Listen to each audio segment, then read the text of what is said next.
A plethora of items, all necklaces, rings, and similar small accessories fell in front of Ning from an interdimensional storage provided by Randall's system. It took Ning only a glance to tell exactly what he was looking at. "Ah, storage artifacts," he said, somewhat surprised. "I was going to start making some soon. So many too?" There were at least 2,000 different artifacts that half filled the room. Each one would sell for pretty good enough too. "This is all I can give for now," Randall said. "Will this work for payment?" Ning looked at the items and gave a thoughtful look. With a swipe of his hands, he pocketed all the items into his storage at once. Randall was surprised to see that one needed a lot of space to hold space treasures, and there was possibly no way for a storage artifact to exist that could hold all of them. "Your system has a storage too?" he asked. "My system has everything," Ning said offhandedly while he considered his next course of action. "I think I know what we will have to do for you to completely pay me back." "What? More?" the young man complained. "I gave you so much already. Those will take me 3 months at least to make. Do you know how many people there are in this world that can make that, even a single one in a week?" "None." Ning nodded to himself. "And you made this much in 3 months?" he asked. "Yes," he said. "So most of the storage artifacts around here come from you?" Ning asked him. "Yeah, I've been making them for more than a century now," Randall said. "I used to make more, but I've slowed down with time. I have more responsibilities as a High Lord." "All right. I won't cause more problems for you then," Ning said. "Come to my shop tomorrow and I can set you up a deal so that we can sell the items you make from here on out. I'm gonna make you sign a contract." "What?" Randall asked. "You can't." "You better come tomorrow," Ning said. "Or I'm gonna come looking, and it's not going to be pretty." Before Randall could say something, Ning teleported away. He returned back to his shop where Umbra was alone in her shadow world. "Are you okay, Umbra?" he asked. "I'm okay," Umbra said slowly. "I died, right?" "Yes," Ning said. "It felt so weird," she said. "As if I had fallen asleep and was woken up afterward. Is that what dying is like?" "I wouldn't know," Ning said. "It's been a long time since I've last died. Anyway, you should go back and rest. It's been a long day." Umbra nodded. "I'm sorry I failed in my duty to stop every intruder. I never expected one so strong to show up," she said. "Don't mind that. Go be with Lori, I'll see to the rest," Ning said and let Umbra end her shadow world.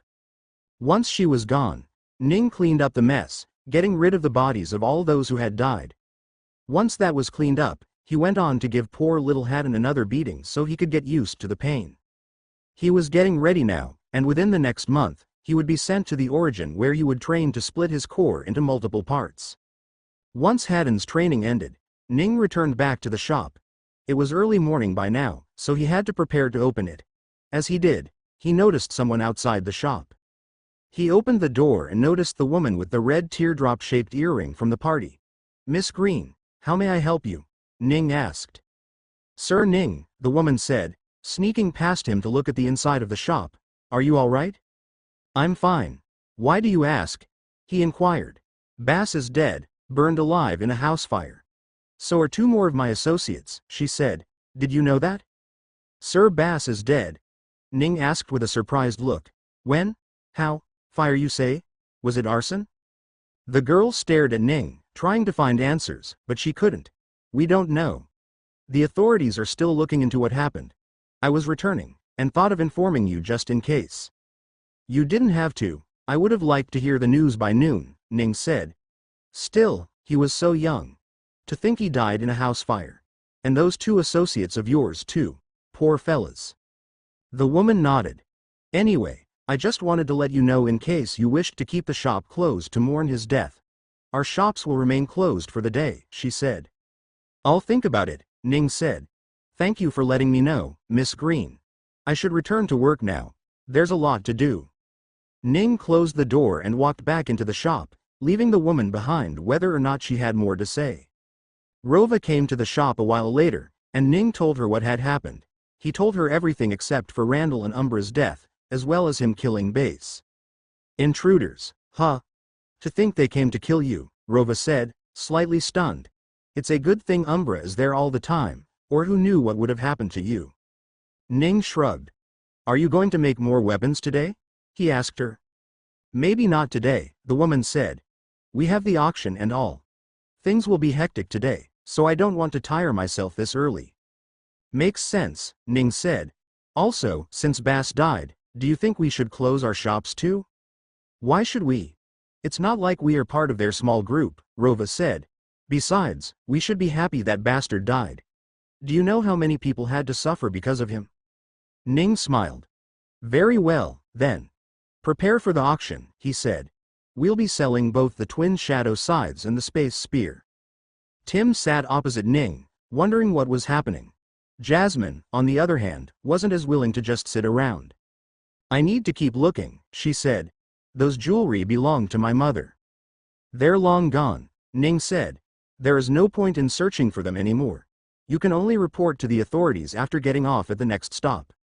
Will they even find her? Tim asked with a sad look on his face. I did not think that Miss Penelope could be a thief. Neither could I, Ning said. Now, both of you come here. I have something to help you calm down. Ning brought out the leather book with golden embossed lettering on it, the Book of Treasures. Tim looked at it with a somewhat confused look. How will this help us calm down, Sir Ning? He asked. Isn't this book just to? It will, Ning said. Come one, place your palm on the left page. Ning opened the book to a random empty section and had Tim place his hand on one of the open pages. Tim wondered if the book had other abilities that he wasn't aware of. That was surprising given the fact that technically, this book was his. He had used the book, and thus he was aware of everything the book could do. While it was an amazing book, it was only capable of doing just one thing. It could only show the description and history of treasures that were placed on the pages. Does the book count humans as treasures by some chance?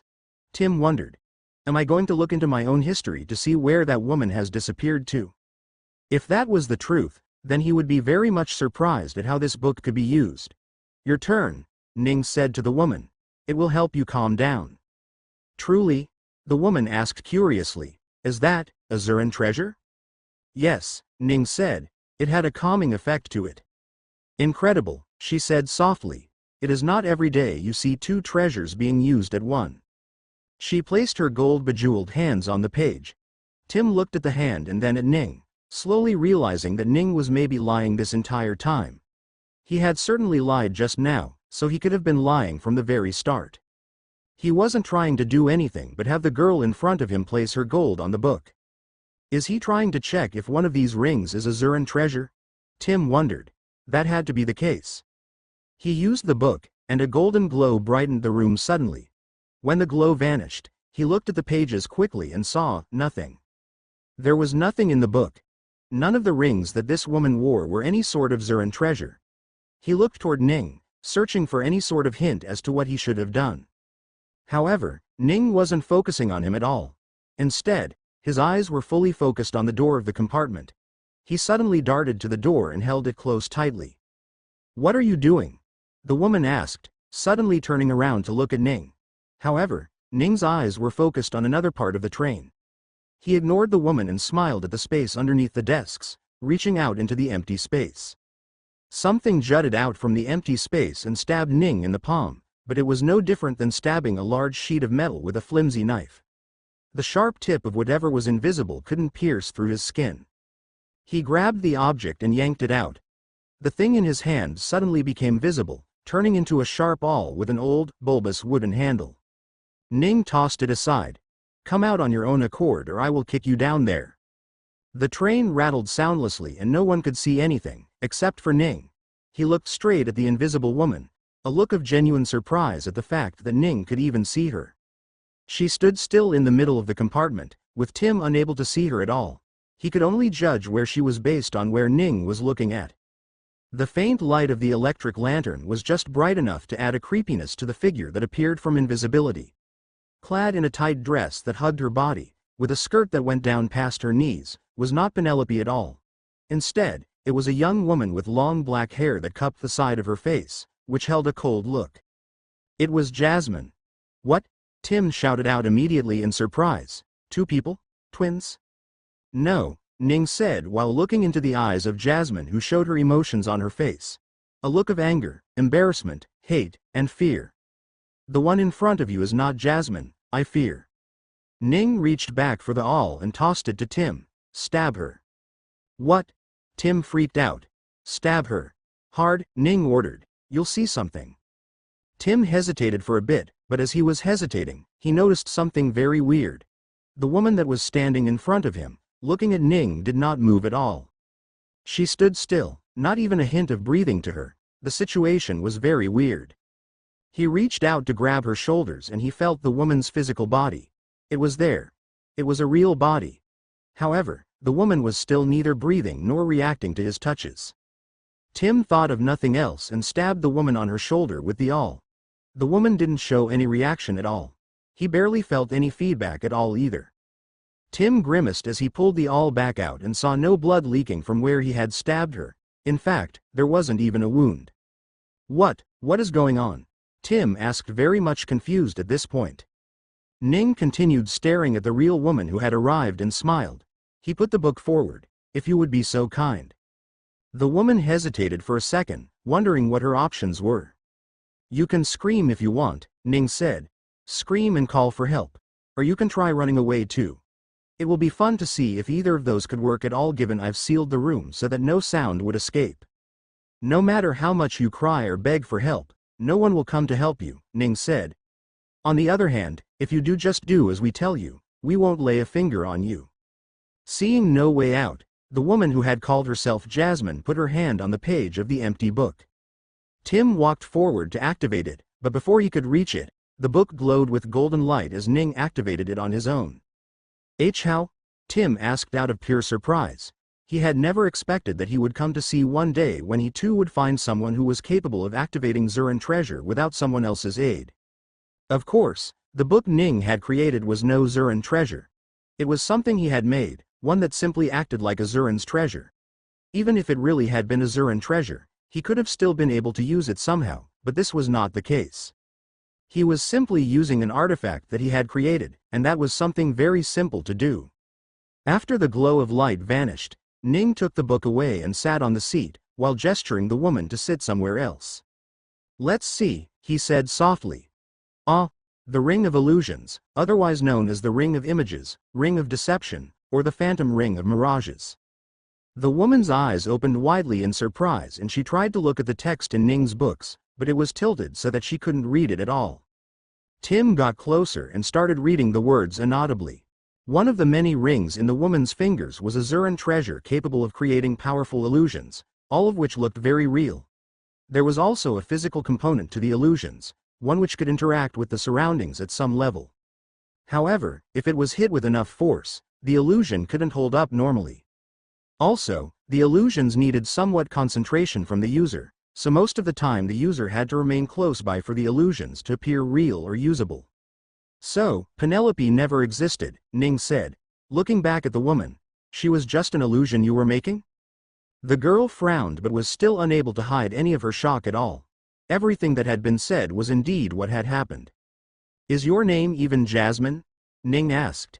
It is, the woman said with a somewhat angry tone to her voice. I see, he said. So you're the type of criminal that likes to stay by the crime scene and watch the aftermath of your crime, huh?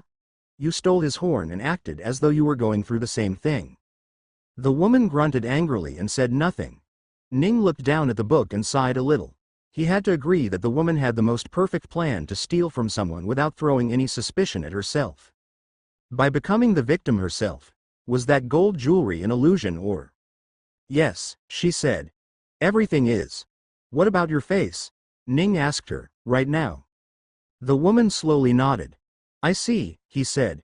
You must be incredibly talented to be able to use the illusions to this precise effect. Ning was still quite surprised by the whole ordeal, as he had indeed needed systems help in the end.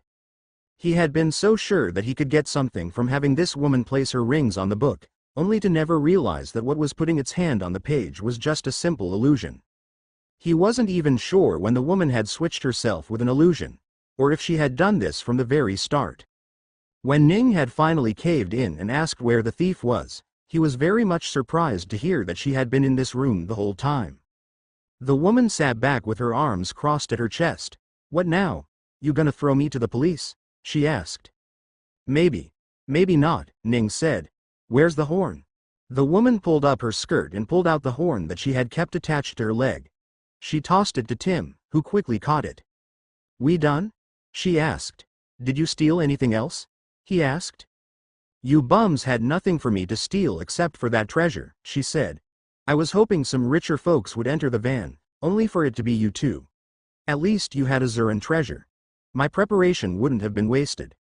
Ning leaned against the side of the train and continued staring at her. If you don't mind me asking, what is your name?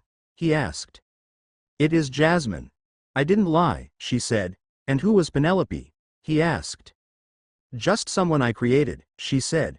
I use the names of my friends from my orphanage. Ning looked at her deeply and asked. Why does someone young like you need to steal? Is it just because you like doing it, or? This is what I'm used to. That's what I've been doing ever since I was a young street urchin who ran away from the orphanage, she said. This is all the life I've known. Do you wish to learn more about life? Ning asked. If you want, you can come on a journey with us. The woman frowned. What nonsense is this? She asked. Tim looked at Ning in surprise as well. Sir Ning, we can't let a thief. Ning put up his hands to stop Tim.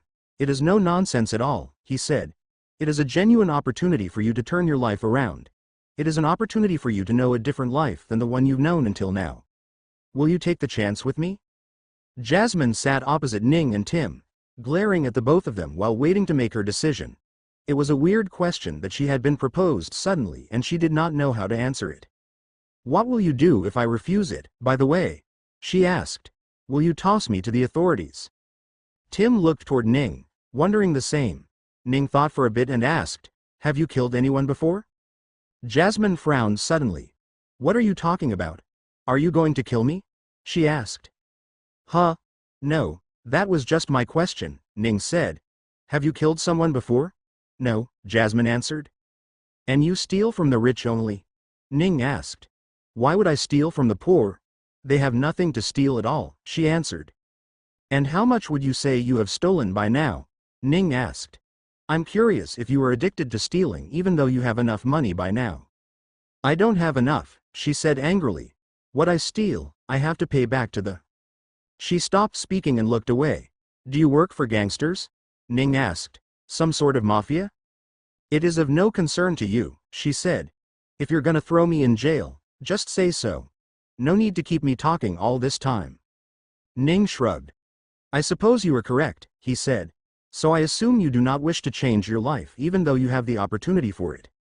The woman made incoherent noises, saying words that somewhat sounded like curses but also not. Ning just clicked his tongue. And here I was hoping you would say yes. The more people on the journey, the merrier. Isn't it, Tim? Oh, yes. Maybe, Tim said softly. He failed to understand the situation here. Why did Ning ask everyone he met to go along with him? Was there a reason why he couldn't just go around on his own? I won't throw you to the police.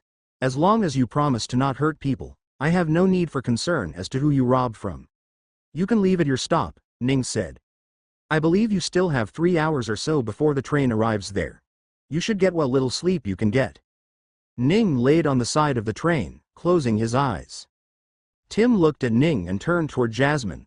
I can't really say much here. You tried to steal my horn, and even though I got it back, I still don't trust you as much. But what I can say is that if you have anything truly troubling, you can ask him for help. He will help you. My horn was something he got and handed to me because he didn't need it. He can most definitely help you. Just something to think about.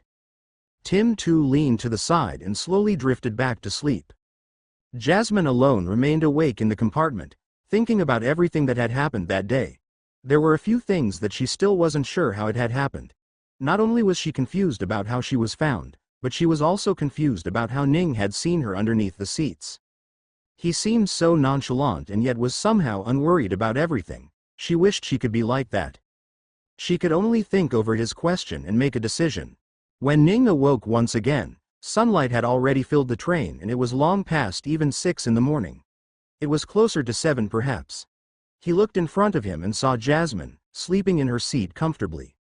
Tim was already awake and had brought out some sort of book from his bag and was reading it in the morning light. He stayed as he was for a while and watched Jasmine stir awake. She slowly got up, rubbing her eyes as she came to herself. You didn't leave? Ning asked her. No, she said slowly. You said you can help me, correct? Yes, Ning said.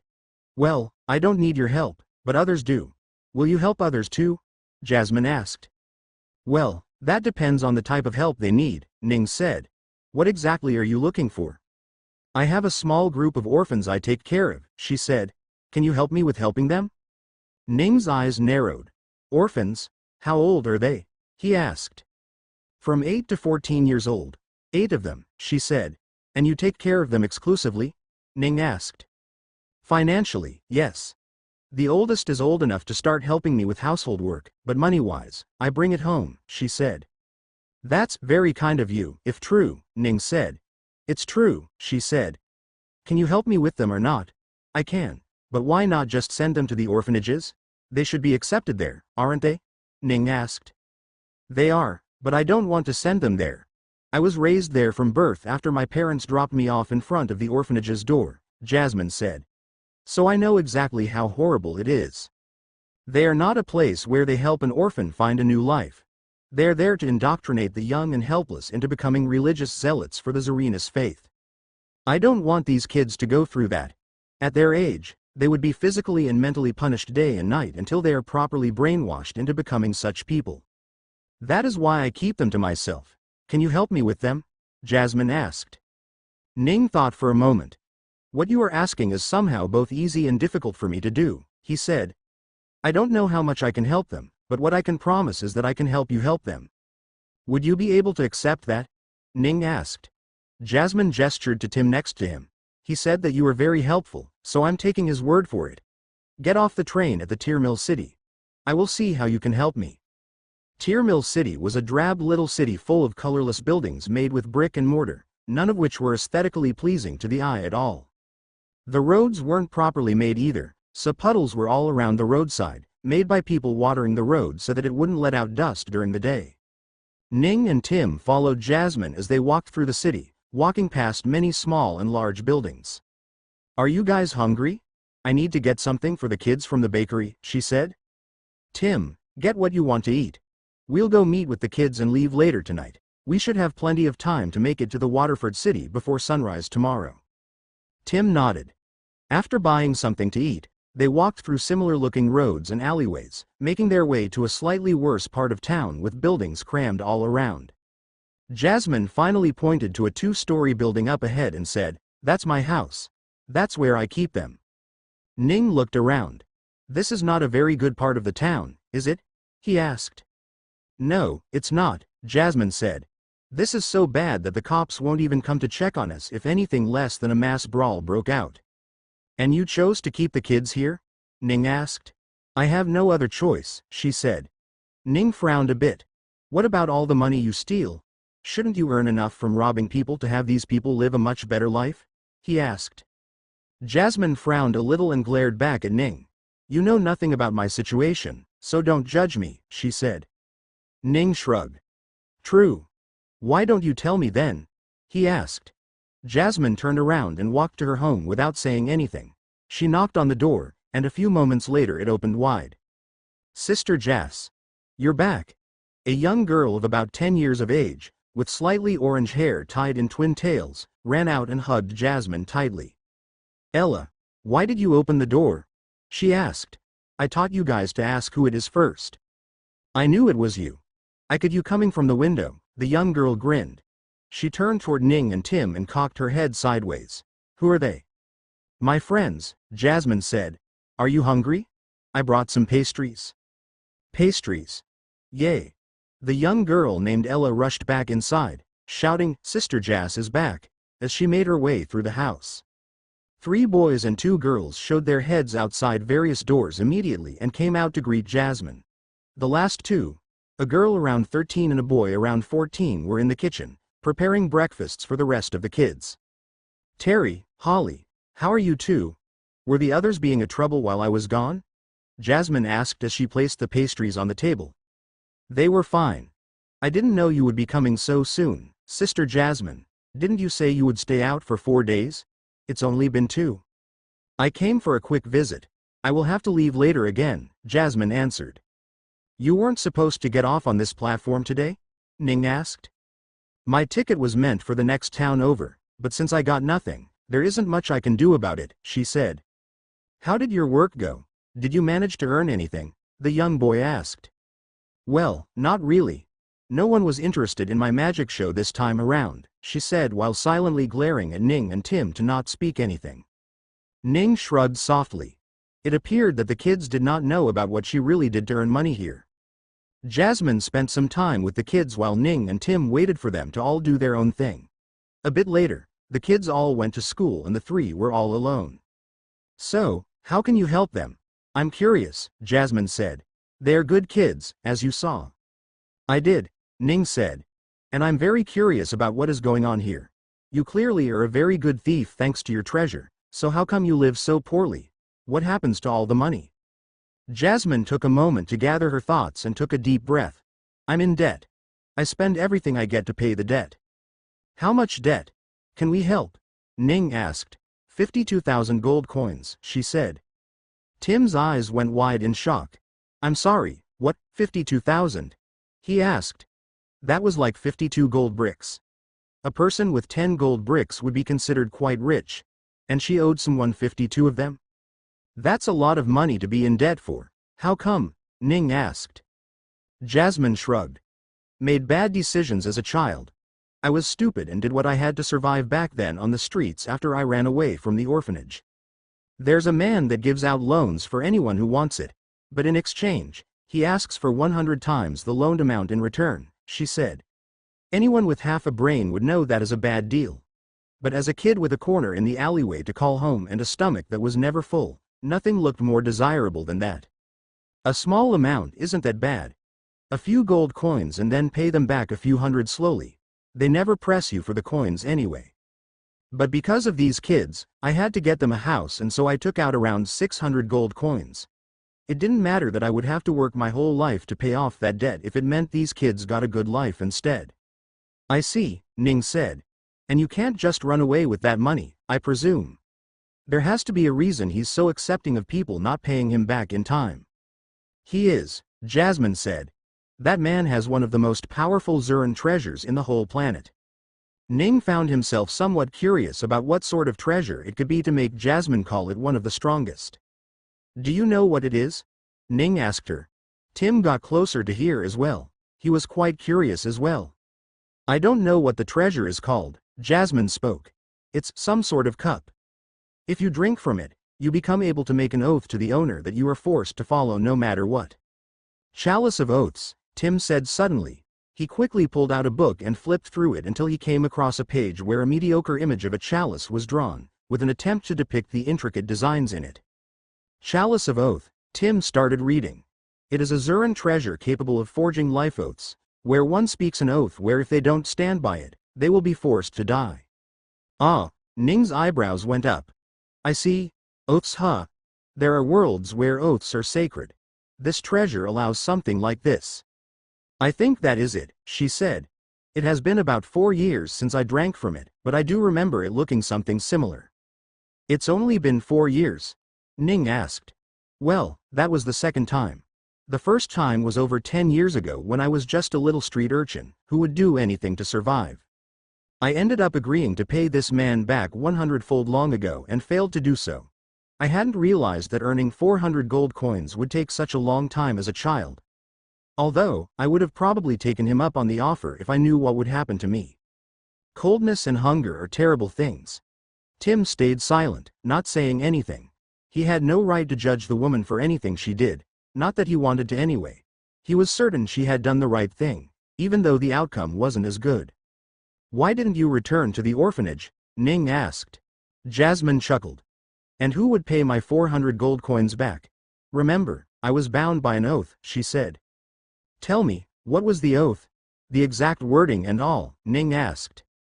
For the second one, which I still have on me, I promised that I would pay back the 600 gold coins 100-fold and that I would never try to run away with my debt, Jasmine answered.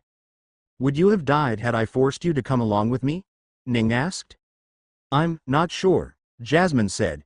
It wouldn't be my choice, so there is the possibility that nothing would happen to me. I don't know. Ning took in all the information and started thinking about what his choices here were. He didn't want to be too extravagant with what he did, but he did want to help her help the children. I think the best choice of action we have is to open an orphanage of your own, Ning said. I can buy you one in the near future. Since we need to hurry to Aaron, it can't be right now. Jasmine shrugged. I wasn't expecting you to help me right away, she said. Honestly, I wasn't expecting any help from you at all, given that I tried to steal from you and everything. That you did, Ning said with a chuckle. Tell me, how much would the Zuran treasure sell for? Bonded ones sell for about 1 gold brick, and unbounded ones sell for 10, Jasmine said. If you can find specific people who want to buy it, it can sell for more, but I only just exchange it to reduce my debt. How many have you found until now? Ning asked. 2, Jasmine said. One was this ring, which I decided to keep. Another one was a bonded hairpin. I gave the hairpin in exchange for reducing 1 gold brick from my debt. I see, Ning said. I'll help you gather some Zuran treasures. Sell them and be free of this debt. Jasmine's eyes narrowed with confusion. What do you mean? She asked. I'm going on a journey all over the world, so I'm sure I'll come across a bunch of Zuran treasure. If you want to, you can come with me and get those treasures. I've promised Tim here 3 good treasures. You should be fine with whatever other 5 I get? How are you so confident that you can get any? She asked. Because I'm me, Ning said. Now, the choice is up to you. If you come with me, you can easily get rid of the debt and open your own orphanage. Jasmine looked around, speechless. She tried to make decisions, but she was in a big enough dilemma that she couldn't come to a decision immediately. Your proposition is tempting, she said softly after a while, but I'm not sure I can do that. I need to stay here and care for the kids. What if I had someone else take care of the kids? Ning asked. Someone else? Jasmine looked at Tim, wondering if that was who he meant. Tim spun his head quickly to ask Ning the same question that burned in Jasmine's mind. No, not him, Ning answered. With a simple flourish of Ning's hands, a young man with bright blue eyes and thick raven black hair appeared inside the room. The young man wore a soft blue robe made with the silk created by a heavenly silkworm. The young man was very confused at the sudden shift in his location and looked around to see where he was. When he finally noticed Ning, his eyes widened and he got on one knee immediately. Great uncle, why have you summoned me? The young man, who looked no older than 18, asked. Fabian, are you busy at the moment? Ning asked the young man. My time is forever free for great uncle, the young man named Fabian answered. Please tell me why you have summoned me. Ning frowned at the sight of the young man bowing so deeply in front of him.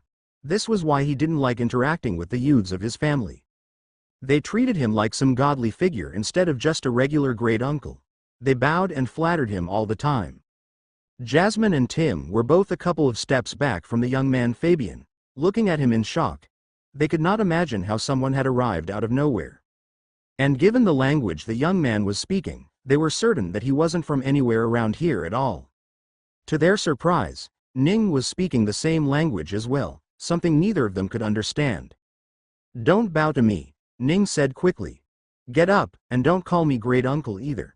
Call me, just sir. Sir is fine. Ning produced a small ring out of nowhere and gave it to the young man, who put it on as he stood up. Once he did, Ning looked to the other two.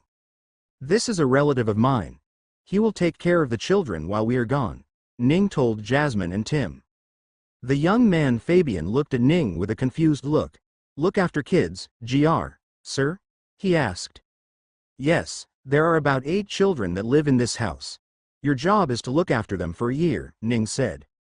Fabian looked around the buildings, slowly nodding to himself as he did so. Is this an actual home? Why is it so rundown? You're in a different place from where you come from, Fabian. You shouldn't judge things by what you are used to, Ning said. Although, it was true that this place was quite rundown, even by this world's standard.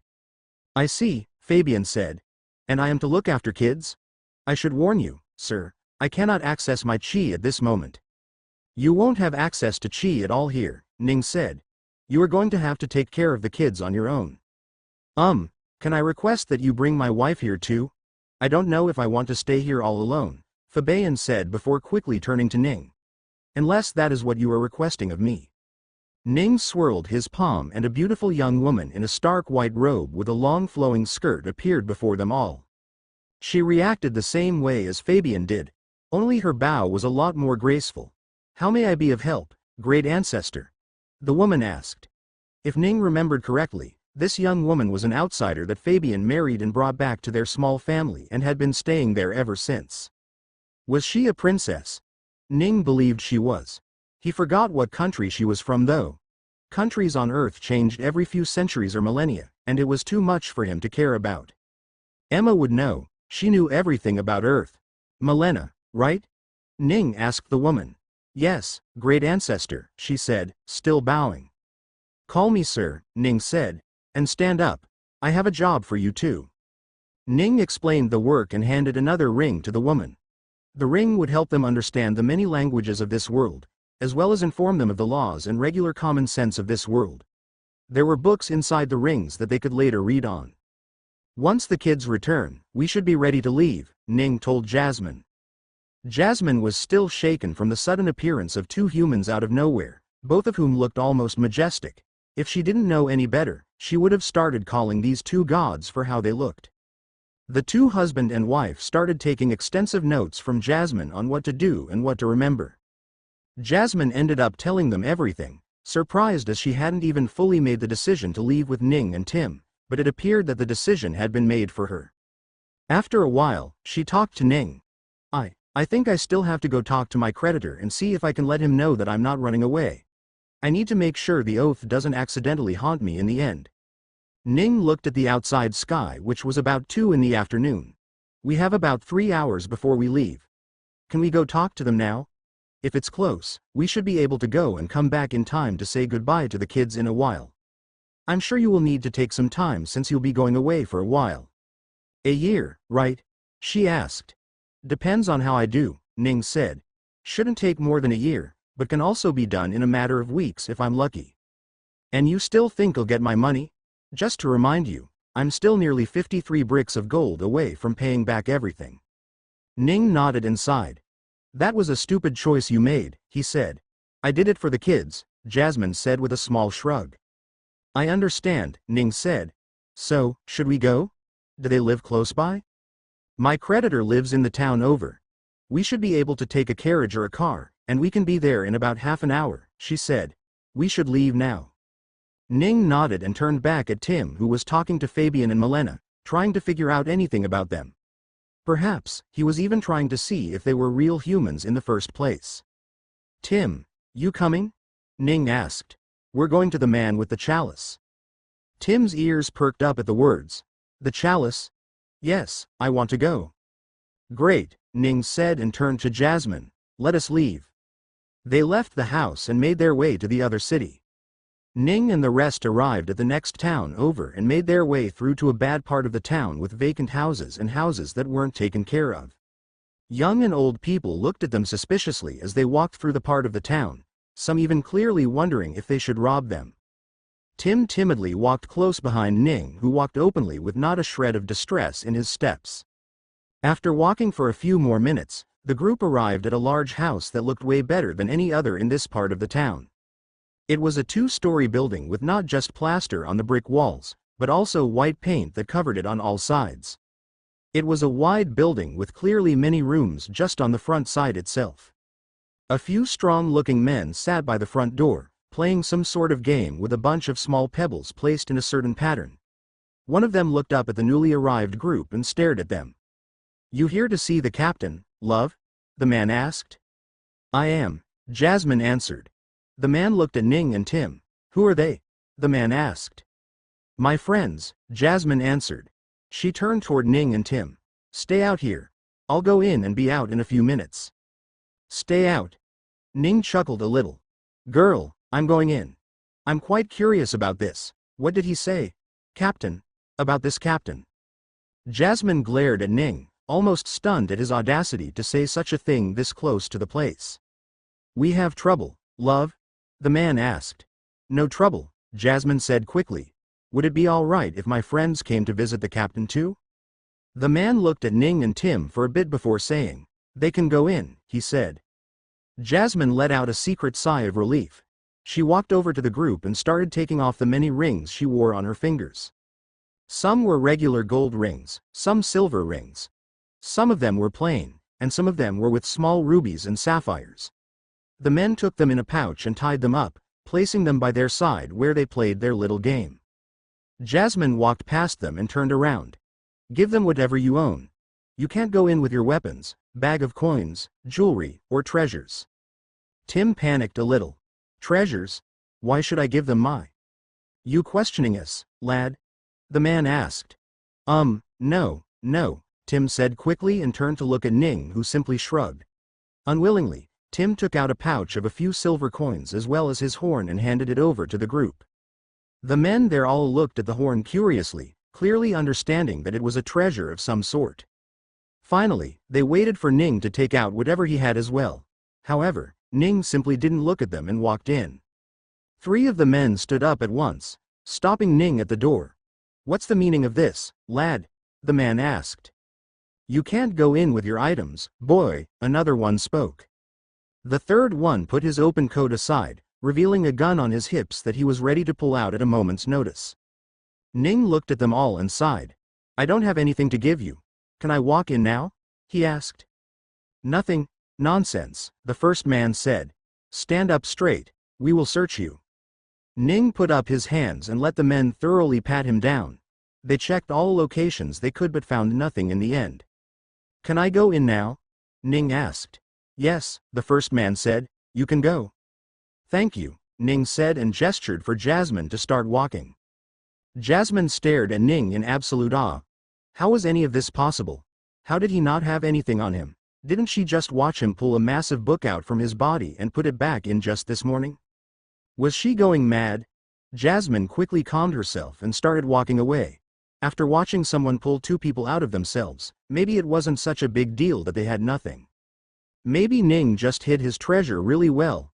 Jasmine walked up the stairs, arriving at an area upstairs where a man sat on a large sofa, his hands spread along the side as he simply stared at the ceiling, showing just a thick beard that blocked anyone from seeing his neck.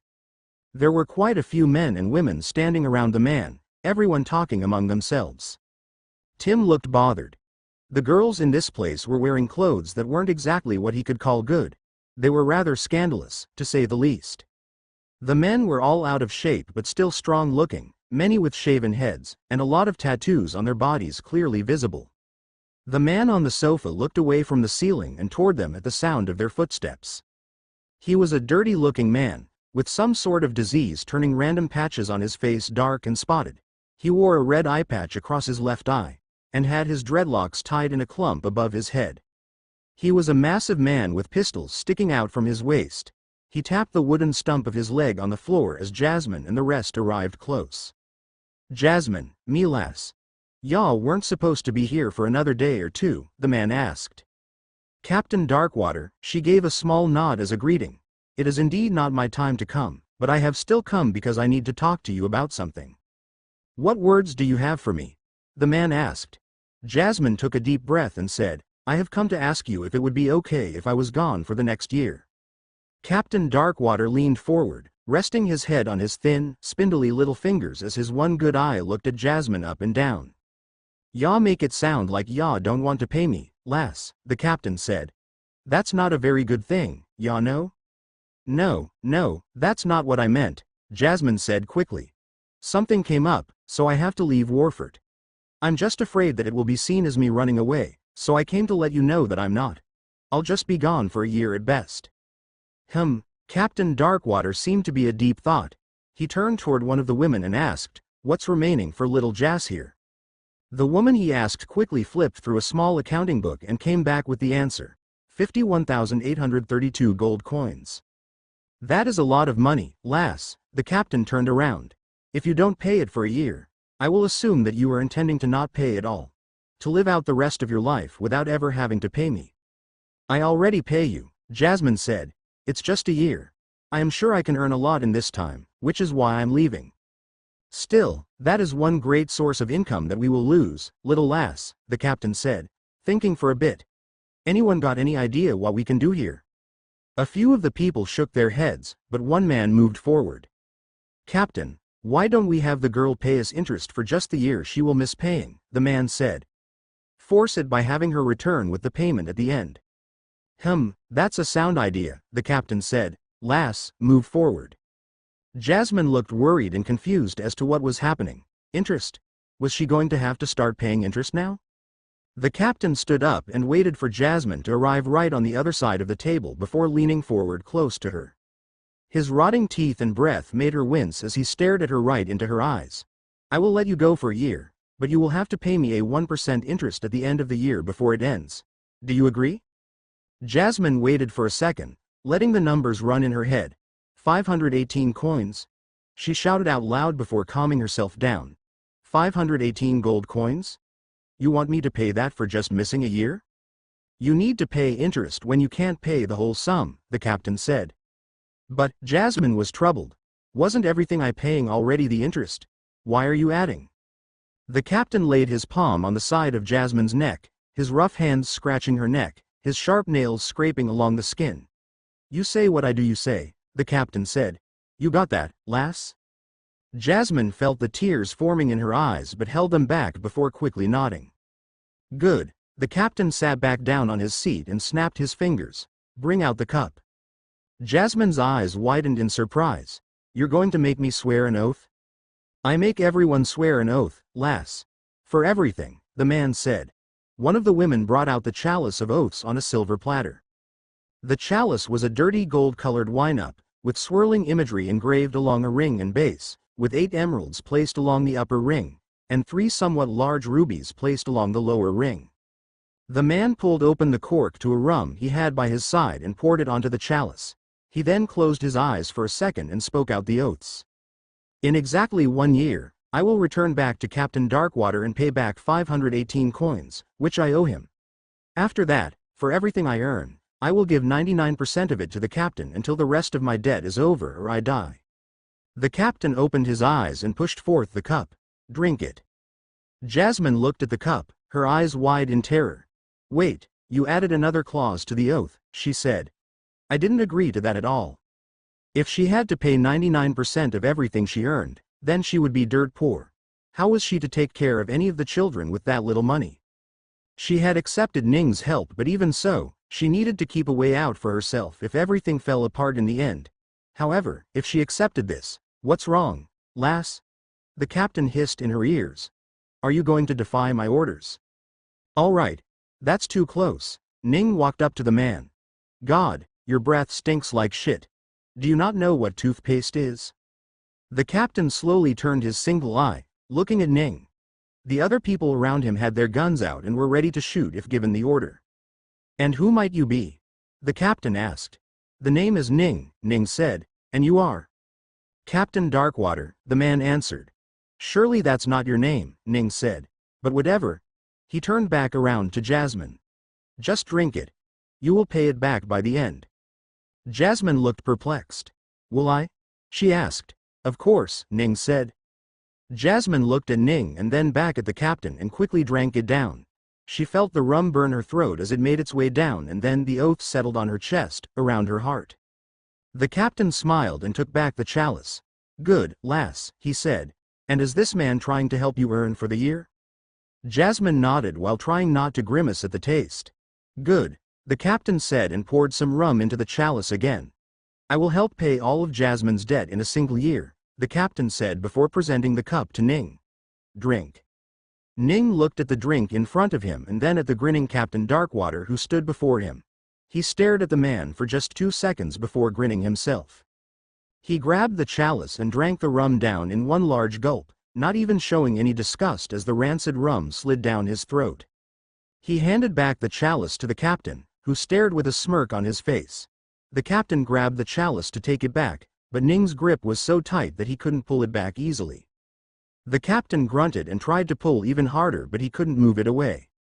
Seeing the situation, many of the people around the captain got closer to shoot Ning upon order. "What do y'all think you're doing, brat?" the captain asked angrily. "Captain Darkwater," Ning said slowly. "Captain, were you a captain in a ship?" Darkwater let go of the chalice and pulled out a flintlock pistol. pointing it at Ning's head. "You have 3 seconds to let go of the chalice, lad, before I blow your brains out," the captain said. "Start the countdown," Ning said. Jasmine and Tim were more than horrified at the thought of being involved in the gunfire. "Sir Ning, what are you doing?" Tim asked hurriedly. "Let go." "Do you want to die?" Jasmine asked. 1. At the start of the countdown, both Jasmine and Tim ran away to a corner, hiding themselves. The captain stared at Ning's smile and then at his chalice. The chalice was something he had accidentally found after he was attacked in the midst of a fog on an island he had docked at for the night and had to defeat a monster that attacked them in the night. Nearly 30 of his crew of 50 had died that night, but after putting enough bullets in the thing, the mist had vanished and all that had remained in the end was the chalice. When he realized what the chalice was and what it could do, he decided to change his life around a little. There was no longer any need to earn money himself. He could have other people do it. He gave up pirating. 2. As soon as the captain spoke, something appeared in Ning's hand, making everyone nearly pull their trigger. However, before they could, the captain stopped them as he realized what had appeared in Ning's hand. A single, golden brick. "What is this?" the captain asked, reaching his hands toward the gold brick. He couldn't imagine how there could be a golden brick in this place. They were supposed to leave everything outside before coming in here. "What do you think this is?" Ning asked the man and handed over the gold brick. The captain took the brick and felt the weight shift onto his hands as Ning let go. He grunted a little at the weight. "This is gold all right," he said. "Are ya paying on behalf of the lass?" "Of course," Ning said.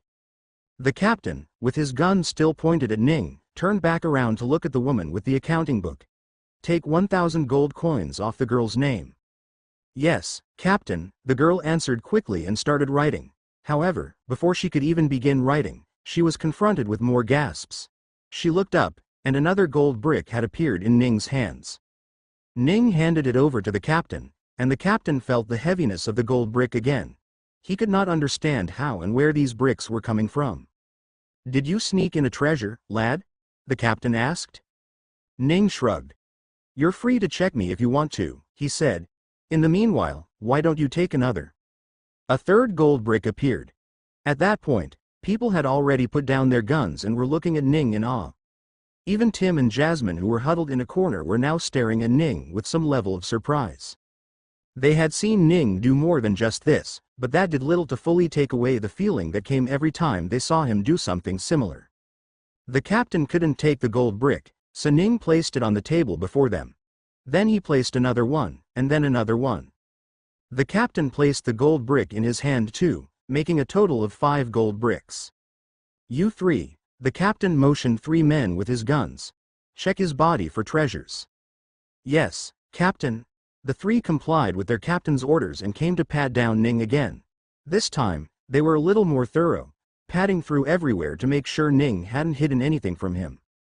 "There's nothing here, Captain," the 3 said. "Check his clothes." "His buttons," the captain said. "Does any of it look like a treasure?" "Check his belt." The 3 shook their head. "We checked. He doesn't have a belt or a shirt with buttons." "Is this all?" the captain asked Ning directly. Ning chuckled a little. "Of course not," he said. At the next moment, a massive bunch of gold bricks appeared in Ning's hands, ordered in a 6x4x4 layout. He placed the gold bricks on the table and the table immediately broke upon the gold's weight, the bricks crashing onto the plastered ground, shaking the entire building. The captain moved back to protect himself, but other than that nothing else happened. When they came out of their fear, they looked down at the many bricks of gold with their wide eyes. The captain looked at it all and started counting. The others did so along with him as well. 51, 52, 53. 53 gold bricks. The captain's eyes were wide open. He looked up at Ning with wide eyes. "How did you?" "Does that matter?" Ning asked. "No," the captain said slowly and looked back down at the gold coins. He turned around toward the woman. "Clear out 53,000 gold coins from Little Jass's tab," he ordered. Only, as he spoke out the number, he realized that the math wasn't correct at all. The captain counted the gold bricks again and made sure his original count was right. When he finished, he once again ended on 53 gold bricks. "How much does Little Jass owe us again?" the captain asked. 51,832 gold coins, Captain, the woman answered swiftly. The captain turned around toward Ning. Did you make a mistake, lad? He asked. You gave us 53,000 gold coins. Nope, no mistake, Ning answered. The captain thought for a bit. Are you paying her interest of 1% at the same time? He asked. Even so, you are still paying us nearly 700 more coins. Oh, no, Ning said. I have no obligation to pay for what she owes you as interest. That was not part of my oaths. That's true, the captain said. Still, things didn't make sense to the man at all. Why then? Why pay me so much over? Do you have a favor to ask of me? Absolutely not, Ning said. What I do want to do is confirm something that I've only heard from Jasmine, which I don't know is true or not. What thing? The captain asked. Jasmine said that people can pay you back in Zuran treasure, is that true? Ning asked. It is true, the captain said. And treasures without any owner costs 10,000 gold coins? Ning asked. The captain's eyes lit up. Yes, he said happily. It's only for paying back debt though, not to sell it for such. I won't give you gold coins if you bring such a treasure, but you can certainly take back your gold instead. Ning shook his head. No need, I do not need gold from you, he said. Then continuing with my question, it must be true that you say Zuran treasures with owners cost just 1,000 gold coins. Is that true as well? That is true, the captain said. Since Zuran treasures with owners can be used, it is. The captain's words slowed down as a massive smirk appeared on Ning's face, making him wonder what he had done wrong. Had he fallen into some sort of trap? Ning's grin was the largest it had ever been. I paid you 1,200 extra gold coins. Since you say a treasure with an owner costs 1,000 gold coins only, keep the rest of it as a tip from me. Cheers. He raised the chalice in his hands, and the captain finally realized what was going on. That chalice is not for sale, UBR. Before the captain could finish his words, a loud crack caused everyone's attention to immediately go to Ning's hands. When they did, they saw a large crack in the chalice that Ning held. What are you doing? The captain asked. Just destroying what is mine, Ning said, and with another flex, completely destroyed the Zuran treasure, letting the golden shards of the metal fall to the ground. The captain watched in absolute horror as the treasure that made his life was completely destroyed in front of him. No! He screamed, reaching out for the broken shards, only to realize that he was too late. A lot of the people in the room suddenly shuddered as though something cold passed through their spine and something heavy in their chest moved away all of a sudden. Jasmine grabbed her chest in a look of horror and surprise as she realized that upon the destruction of the chalice, all oaths she had made since she was a child had suddenly disappeared. Tim simply looked in horror. For the first time in his life, perhaps in anyone's life, they had seen a Zuran treasure being destroyed. You bastard! The captain shouted all of a sudden and shot his pistol at once. Ning grabbed the bullet in midair between his fingers and held it between him and the captain. The black and silver metallic bead that was the bullet gave off slight smoke while Ning showed it to the captain. Quite crude craftsmanship, won't you say? He asked. I'm sure I can make it stronger and more smooth. Ning took the bead in his palm and started crushing it. When he opened his palm, the bullet was fully flat, glowing slightly red. Now, let's fold it upon itself. He folded the metal as though it were a piece of paper, and by the time he folded it 3 times, the bullet was red hot. The energy that had been required to make something like this happen was enough to head up the piece of metal. Ning then placed the folded bullet between his 2 flat palms and started rolling it around. As the captain watched in horror, Ning lifted his palm and showed a perfectly smooth and circular bullet that was half the size of the original bullet and completely silvery instead of having black and silver patches. Ning flicked the bullet and the captain felt something hit the side of his arm before a loud bang sounded in the distance. When the captain realized what had happened, his army was already dripping with blood with a massive wound on his arm. He dropped to the ground in pain and started screaming. Ning looked all around him at the people who were starting to stand up after their first effect. They looked at Ning and then the captain. Do you want to fight? Ning asked them all. I can fight if you want. A woman slowly put down her pistol and put up her arms as she slowly backed away. One by one the others did the same. Good choice, Ning said and couched to the ground before grabbing the captain hard enough. I've made my payment, have I not? The captain still grunted in pain. but Ning tugged on his scalp harder, forcing him to look up. "Answer me." "Yes." The captain shouted. You paid it all." Ning let the man go. "Good," he said. "Since I paid it all, this money is no longer mine. So, I suppose it is time I do what you did when you were a pirate, Captain Darkwater. What is yours, is now mine." Ning took all the gold bricks and walked away. The journey back to Jasmine's home was one where neither Jasmine nor Tim had anything to say. They had walked out of the den of a monster, and they weren't yet sure if they had done so with a bigger monster. Nearing her home, Jasmine started getting scared. "What if they come back for me?" she asked. "What if they try to hurt me or the kids?" "No worries," Ning answered.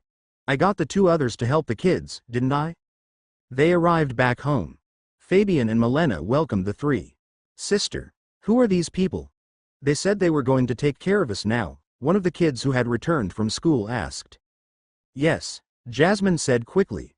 "I'm going to go away for a while, so I had this brother bring some of his friends to look after you all while I'm gone."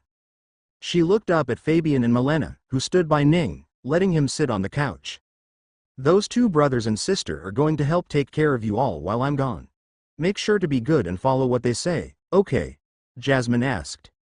The young boy nodded slowly and looked at the two. Fabian and Milena looked like statues standing next to Ning. Their respect for Ning was such that they wouldn't sit at the same level where Ning was sitting. If they had to, they would sit on the floor instead. "I was going to make you some tea, sir, but this house has nothing worth consuming. I fear this world has nothing worth consuming, so I decided not to make anything," Milena said. "Would you like it if I went back to get something good for you?" "Don't bother," Ning answered. "You will find this world isn't as good as Earth, but you will need to learn to live with that." "I understand," the woman said. "I have placed some books in your rings about this world. Read them at your leisure, and take care of the kids here. You can take in more kids if they are orphans as well." Fabian checked his ring for a second and nodded. "I will do as you ask of me," he said. "Also, I ended up making a few people angry," Ning said. "I threatened them enough that they probably won't do anything, but on the off chance that they do, make sure to take care of the kids in that as well." "Who did you threaten, sir?" Fabian asked. "Some guy called Captain Darkwater," Ning said offhandedly. "He's from the town over, a gang leader of sorts. Probably nothing to worry about." Fabian stepped forward. "Should I go kill him now?" he asked, pulling a sword out of nowhere, one that gleamed like starlight. Ning frowned. "Put that away," he said quickly. "You don't have to go looking out to kill that man. He's just a mortal. Remember, everyone here is immortal, so treat them like little children." "I understand," Fabian said. "Still," Ning added, "if he does come after the children, you are free to do whatever you want to them." It took a while for all the kids to get back and Jasmine told everyone what was happening. After a while of talking to the kids, Jasmine said her goodbyes and was finally ready to leave. Jasmine tied her hair behind her, half of it in a braid and the other half flowing down her back. She no longer had it cupping her face, showing only part of her face. She let it fully show her face. Tim was wide-eyed for a few seconds as he had not imagined that Jasmine could possibly look this beautiful with just a simple change of hair. "Why did you keep your hair like that?" Ning asked her. "You look prettier this way." "I know," Jasmine said. "That is exactly why I had to do so. Given my line of job, I can't make it easy for others to recognize me, can I?" "Ah," Ning said. The two older kids came to the train station to watch the group depart. Ning got onto the train along with the other two. They waved at everyone on the platform, and within a few minutes, they were leaving. "Take care of the kids. I'll be back in no time," Ning said to Fabian and Milena. "Listen to your seniors, okay? And do well in your studies," Jasmine told the kids. "Don't worry, sister," the girl said. "We'll take care of ourselves," the boy answered. The train left the platform, and soon enough, they were on their way to the western shores of Warfort.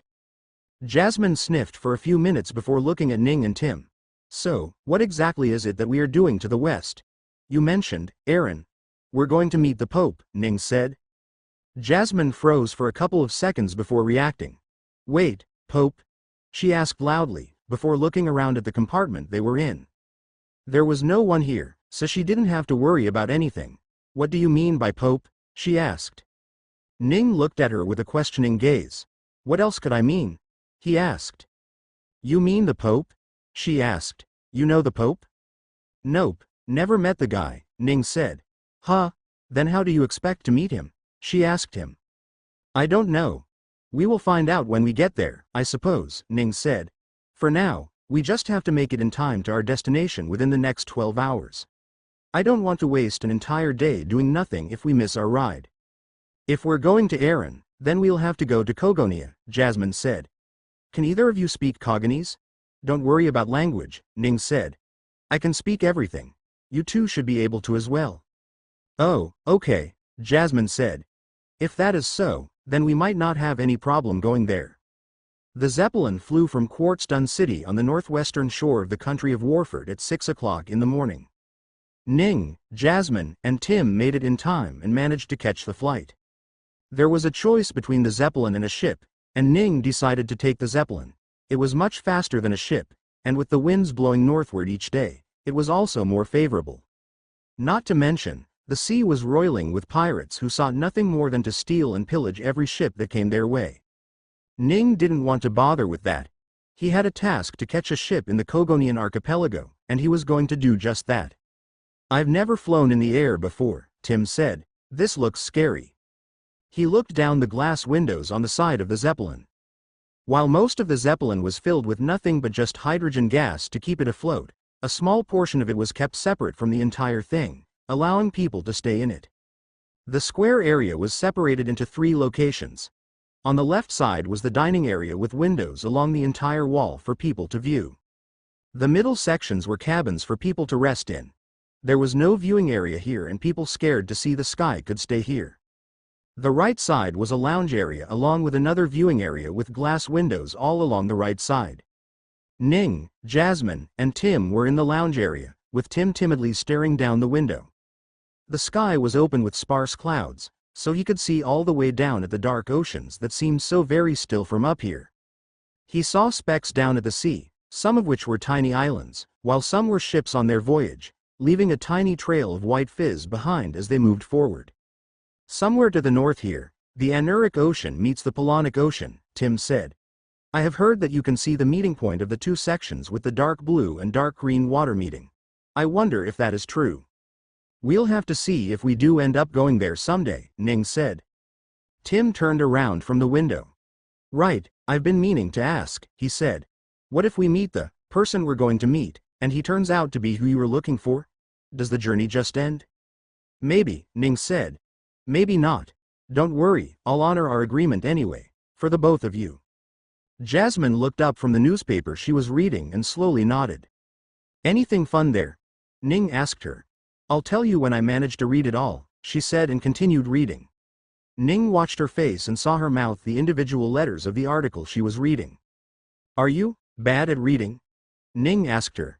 Jasmine's head sprang up, a look of embarrassment and anger mixing together to see which one. So what? She asked. No need to get defensive, Ning said. I was just asking. Yes, she said. I can't read very fast. I had to spend my childhood looking to survive instead of being able to read. Tim moved back from the viewing area. Do you want me to read it to you? He asked, sitting next to her. No need, she said, looking away to hide her reddening face. No need to get embarrassed about it, Tim said.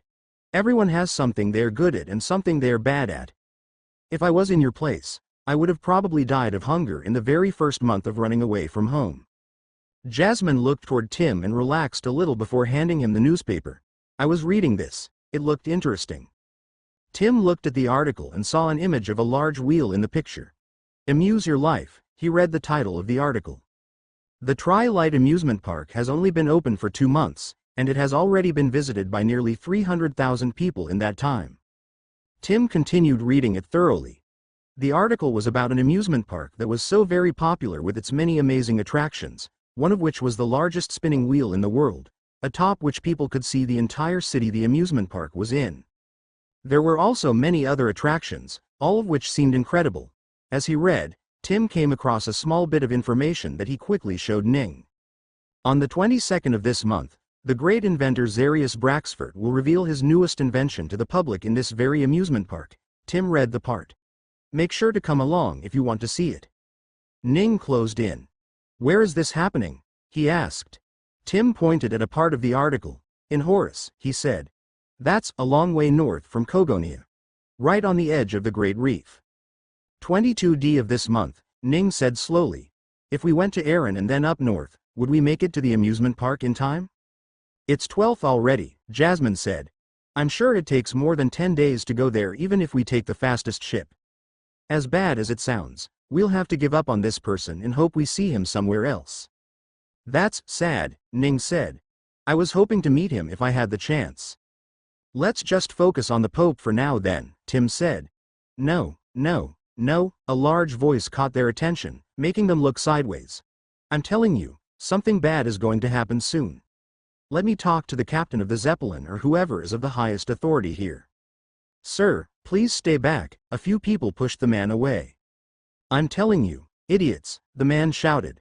The Zeppelin is going to go down if we don't do something soon. What is he talking about? We're gonna die. Hey, buddy, don't say stuff like that.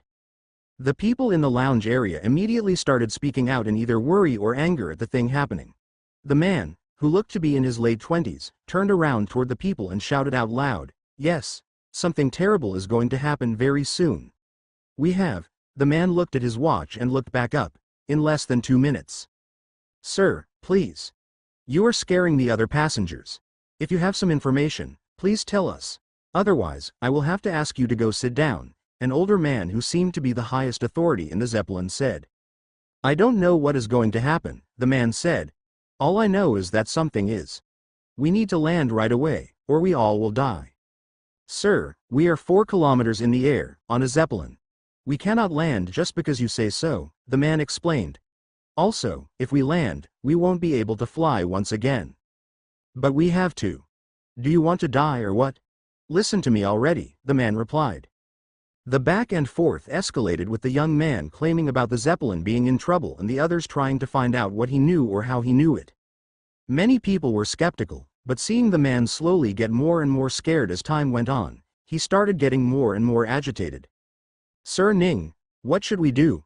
Tim asked. Let us wait and see, Ning said. Do you think his watch is a Zuran treasure? Why are you so calm? Jasmine asked. Can you survive dropping from 4 kilometers in the sky, or being burned alive if this thing explodes? Yes, Ning said, looking back at her. Easily. Oh, Jasmine didn't know what to say at that. If that's the case then, never mind. Fine, if you're not going to listen to me, then step aside, I'll do it myself. The man pushed past a bunch of people and rushed to the doors that separated the regular area from the pilot's compartments. He kicked the door hard enough that the door bent on its hinges. Then he gave it another kick and the door flung open, the people inside the compartment looking back in shock and fear. The man rushed toward the controls, but before he could, the other people he had rushed past caught up to him and pulled him back outside. Before anyone could tell what was going on, the young man was getting beaten up by multiple people at once for trying to rush to the pilot's controls. Nobody was going to just watch someone try to mess with the flight controls of a flying ship that they were in. Tim looked away, grimacing a little as he heard the pain in the man's voice.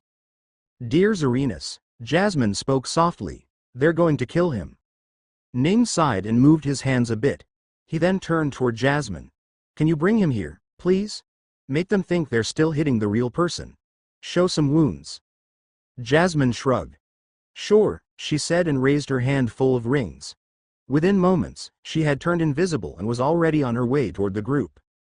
Ning watched from the sideline as people stopped beating the man and instead started questioning him about what he was doing. The image of the man that Jasmine had already created was one where he was simply unconscious and unmoving, so many people were starting to move back, to not implicate themselves with whatever was happening to him. Something plopped down next to Ning and he looked at Jasmine who appeared from thin air. This guy is way too heavy, she said, moving her shoulders a bit. You can hide sound too? Ning asked. All 5 senses, Jasmine answered, but mostly sight is the strongest one. Incredible, Ning said. Remove his illusion. The man appeared in front of Ning and Tim on the couch with a bloodied and swollen face. His lip had split in 3 places, he had a black eye and he could barely stay conscious at all. Ning touched the man next and quickly healed him. Suddenly, every evidence of the man being attacked except for his bloodied face disappeared. Can you speak? Ning asked. What is going on? The man slowly got up.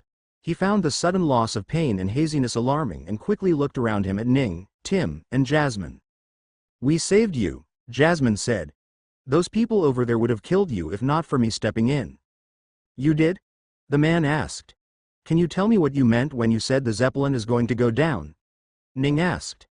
I believe the 2 minutes you mentioned have already passed away, but the Zeppelin is still fine. The man quickly straightened up and looked at the watch on his wrist with a somewhat wide eye. We've passed the danger zone, he said. Nothing bad is going to happen next. And your watch tells you that? Ning asked, looking at the man's wrist. He couldn't see anything on the watch itself. The man looked up, surprised that his watch had been noticed. He quickly hid it behind himself to not let anyone see it. You don't need to know, the man said. This watch is mine. Don't even think of doing anything. Where's that book? Jasmine asked before tossing Ning the watch. The man looked confused, only to belatedly realize that his watch had been stolen. How or when he wasn't sure. He hadn't even seen the girl move at all. Ning brought out the book and placed the watch on top of it. The man reached out for his watch, but Ning grabbed his arm, forcing it away. Tim, would you do the honors? Ning asked. Tim nodded, walked up to the book and placed his palm onto it. With a golden glow, text appeared on the Book of Treasures. Watch of Destiny, Watch of Fate, Oracle Dial, Oracle Watch, Watch of Augury, Omen Watch, Watch of Future Telling, Premonition Dial. A wearable watch that is capable of telling the future of the person who wears it. The owner of this treasure is granted vague premonition about the future and the period of time when it is going to occur. There are 5 sets of future the watch can tell from, based on the colors on the dial. A white dial represents a perfectly normal future with nothing bad or good happening in the near future. A blue dial represents something exciting or lucky being in the owner's immediate future. A green dial represents something good or satisfying in the owner's immediate future. A red dial represents something sad or tragic being in the owner's immediate future. A black dial represents a very abnormal future with something very bad, possibly fatal, happening in the near future. The maximum time known to be shown through this watch has been 8 hours and 33 minutes in the past. Ning, Jasmine, Tim, and the man read through the text that had appeared in the book. What is that book? The man asked, but nobody answered. A watch that can tell the future, Tim said softly and stared at the watch in front of him. The watch was a pocket watch made to fit like a wearable watch with leather straps created to perfectly hold the pocket watch. Ning let go of the man's arm and the man quickly grabbed the watch and took it back. Don't take my watch without my permission, the man said. You have no right to do so. Is that how you thank us for saving you over there? Jasmine asked, gesturing in the distance. The young man looked and his eyes went wide to see that his dying body was left alone by the people on a small chair of sorts. You do realize we healed you back to normal, right? Jasmine asked. You did? He asked. Well, no, Jasmine answered, he did. Ning closed the book and it vanished somewhere within. I finished reading the entire thing, and nowhere does it say that the watch can tell you the future. It can only tell you how the future is going to be. Yes, the man said, his mind still hung up on the book. So, you said the Zeppelin was going to get destroyed, Tim said from the side. You made it sound like there were terrorists in the cabin, or we were going to hit something in the air and cause the Zeppelin to explode. But nothing of that sort happened at all. Oh, right. The man quickly looked at the watch. Blue? He said softly. The time was soon too. Was it red or black? Ning asked, causing the man to look back up. Oh, it was black, he answered. So, danger to life, huh?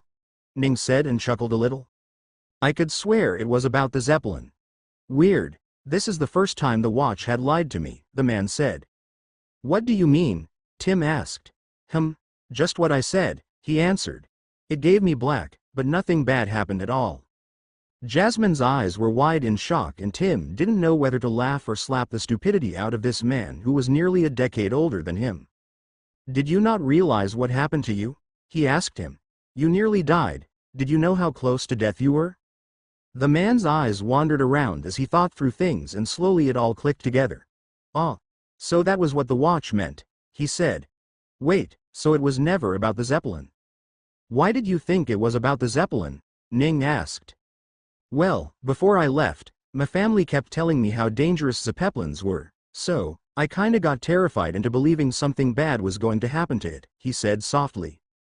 And you never stopped to think how what you did could backfire on you? Ning asked. The man shrank into the seat, trying to hide his face. I panicked. Okay. I saw black and I have never seen black before. You don't have to explain. We get it, Ning said. Do you want to return to your cabin? The man slowly nodded. I probably should, he said.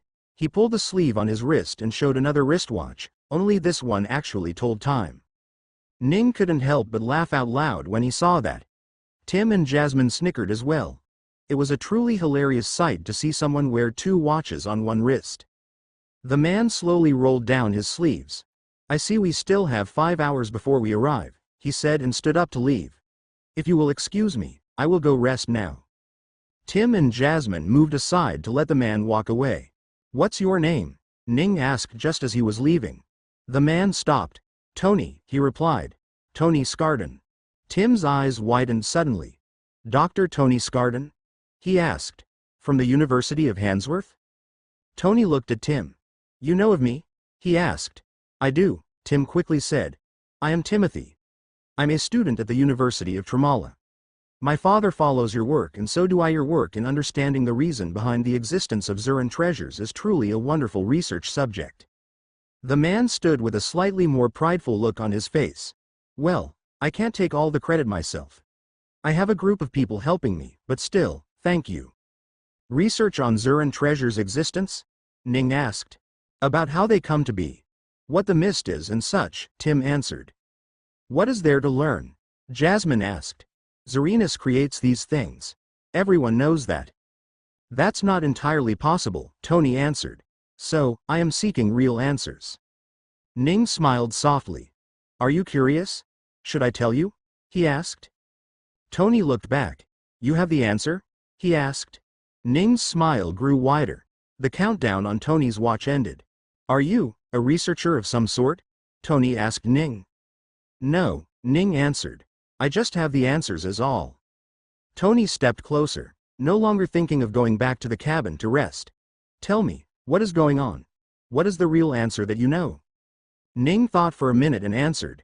Do you believe in the existence of souls and reincarnations? He asked. Soul? Do you mean like an afterlife? Some cultures have that, I hear, Tony said. Why do you ask? No, this is completely different. I'm asking if you know about this because it is much easier to explain everything once you understand souls exist. Ning started explaining how Zuran's treasures existed. While he didn't exactly tell them anything about Zerinus and what he had done to make the entire world believe in him, he mentioned everything about planetary wills and the presence of some different energy that humans could not exist. He told the man that such energy converged into a single point where the will of the planet, which had not manifested yet, formed items based on what existed in the world already. Hearing such a wild and yet simple explanation, Tony didn't know if he wanted to believe it at all or not. It all just seemed so easy. Surely the answers were not that easy. Tony thought for a bit and Tim sat down as well, trying to make sense of what he had just been told. Jasmine thought while she stood, but unlike the 2 scholars, she didn't trust it much. She had been brought up in childhood with Zerinus's teachings, and as a result, she believed in him a lot more than she did Ning. Even though a logical part of her mind did tell her that Ning knew a lot more than she could imagine, it was still hard for her to believe whatever Ning said wholeheartedly. And the world just has a soul, is it? Tony asked slowly, like it can tell what is going on? No, not exactly, Ning explained. To be consciously understanding what is going on in the world, the will would have to have manifested in a human or whatever other form it could take. However, most likely due to the energy threshold of this world being quite low, there is not yet a chance for the world to manifest its will. That will have to wait a lot of years before its origin produces enough energy to make an origin. If that ever does happen, these treasures would be so much easier to find. Tony rubbed his chin, nodding to Ning's every word.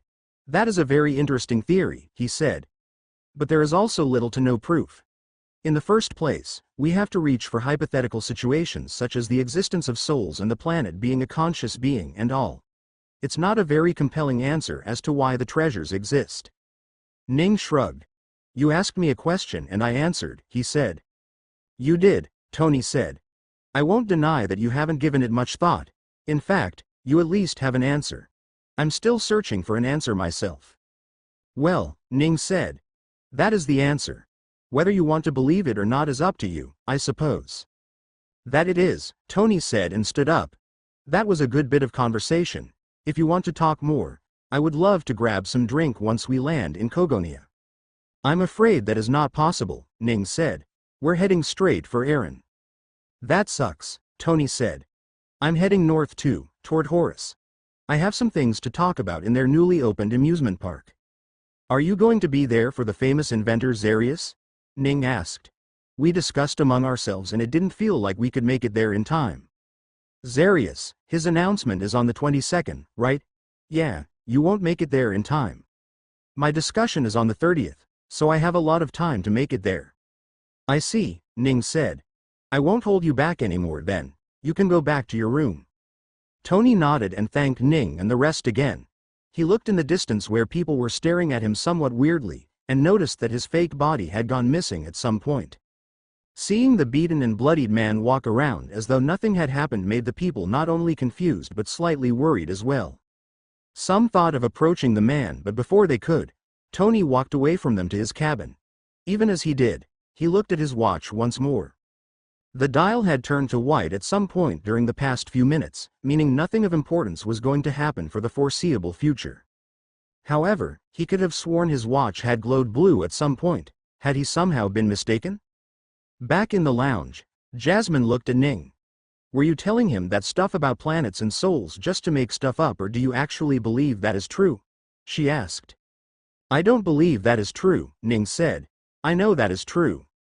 Sounds stupid though, Jasmine said. More stupid than Zarinus? He asked. Jasmine nodded. Of course, she said. Zarinus came out and said he did it. It is written in the history books. That's true, Tim added. Zarinus had in fact said that quite frequently in all the history books I've scoured. Well, I can't argue there, Ning said with a sigh. Forget about it. You guys want to go get something to eat? I'm going over to the dining area. Sure, I can do with some tea, Jasmine said and walked up front with the two men following behind her. They remained in the Zeppelin for the next few hours before they could see the spread out large islands in the distance, all clustered together as though haphazardly. They had arrived in the Kogonian archipelago. The country of Aaron was an island of the Kogonian archipelago, the majority of which formed the country of Kogonia. Since the entirety of Kogonia was just a bunch of many islands, trains hadn't yet become a staple of transportation here just yet, and people had to move around either in boats for long-distance travel or regular cars and carriages for short-distance travel. Ning walked the streets of one of the major islands of Kogonia that went by the name of Yalwan. In the Kogonese language, it meant something along the lines of green on blue. That was usually more formally translated as emerald in the ocean. The blossoming peach trees along the sides of the roads gave the city a completely different vibe from any of the other cities that Ning had been to until now. Everyone led a quiet life here, going their own way without bothering anyone else. From time to time, Ning saw soldiers dressed in white uniforms walking around with guns in their hands. At first, he thought they were soldiers belonging to the Kogonia, but Jasmine answered some more. No, not just soldiers. Look at their sleeves, she said as she gestured in their general direction. On the white sleeves, there were two golden intertwined parts. No, not just soldiers. Look at their sleeves, she said as she gestured in their general direction. On the white sleeves, there were two golden intertwined parts. It was an image of a hand that grasped the sun. That mark on their sleeves is the mark of the Zarinus Church, she said. That means those soldiers are part of the church as well. She turned around to Tim and Ning. You guys do know that the church has a large influence on Kogonia, right? I would hope you guys don't do anything to grab their attention. Tim quickly nodded. Why would I do anything? Ning asked. I'm only going to meet the Pope is all. Jasmine felt a shiver pass down her spine when she remembered what she had signed up for. Right, the Pope, she said, walking listlessly again. Tim followed the two ahead of him, carrying his bag on his back and his horn at his side. He looked around, searching for a place to eat. They had been walking for half an hour after arriving on this island by the Zeppelin, and now he wanted to eat something good. Tim looked around, listening to the conversations between people who talked about their own things. He understood some conversations while some conversations completely escaped him. There were people here who spoke the language of Orman, Warfort, and Nine Flags, but those were only people who came to work here. The conversations made in Cognese, however, were something that he couldn't understand even if he tried. It was his first time being around people he could not understand in the least. He wondered how he would survive here at all if he had to do so alone. Walking thoughtlessly, Tim smacked into Ning suddenly and nearly fell. However, he caught himself at the last moment and rubbed his head a little. "Are you all right?" Ning asked him. "Yes," Tim said. "Why did we stop?" Ning shrugged with no answer as well. He motioned toward Jasmine, who had suddenly stopped in her tracks and was looking somewhere. Tim looked toward the building she was looking at and realized that it was an orphanage as well. Ning saw a small group of kids playing beyond the walls in the front yard of this rather large building. "Remembering your childhood?" he asked her. Jasmine moved her eyes away from the young kids and toward Ning. She narrowed her eyes a bit before shaking her head. "Just missing the kids. I hope they're doing all right." "They'll do fine," Ning said. "Fabian and Milena will take care of them." "I hope," Jasmine said. Ning looked at the orphans as well and thought of donating to them. However, looking at it from the outside, it didn't look like the orphanage needed any of his help. The city seemed to be doing a good job taking care of it. Ning was about to turn and leave when he noticed something in the distance at the front of one of the building's entrance doors. A hand grabbing onto a sun was carved onto the wood. "Makes sense," he thought with a sigh. This close to Aaron, everything would have the influence of the church. The soldiers, the orphanage. He wouldn't be surprised if he soon found out that the ships, hotels, and everything else here were owned by the church. He continued walking. "Should we get some food?" Ning asked after a while. He didn't need to eat, so he usually didn't have any reminders to stop and eat. The only reason he remembered at all was because it seemed they had walked into some sort of food section of the city, with every other building being a restaurant of some sort. "Yeah, I'm starving," Tim said. "I ate back on the Zeppelin, but I definitely wouldn't mind a small bite." "Let's go there." Ning pointed at a meat bun shop. "That looks delicious." Ning was only halfway to the shop when a group of soldiers quickly rushed toward his group. Instantly, they surrounded him and the other two. Tim and Jasmine huddled up around Ning, unsure what was going on. The soldiers were standing with their guns, but none even made it ready to fire. A middle-aged woman walked out from the formation of soldiers, wearing a stark white uniform of her own with the fist and sun symbol of the church. At the same time, there were colorful badges on her chest, marking her as a high-ranking officer for certain. "May I ask what is going on?" Ning spoke up. The woman's eyebrows perked up a bit. "You speak our language?" she asked. Ning nodded. "Then this should be easy," she said. "We would like to question you on some matters pertaining to national security. Would you mind coming with us?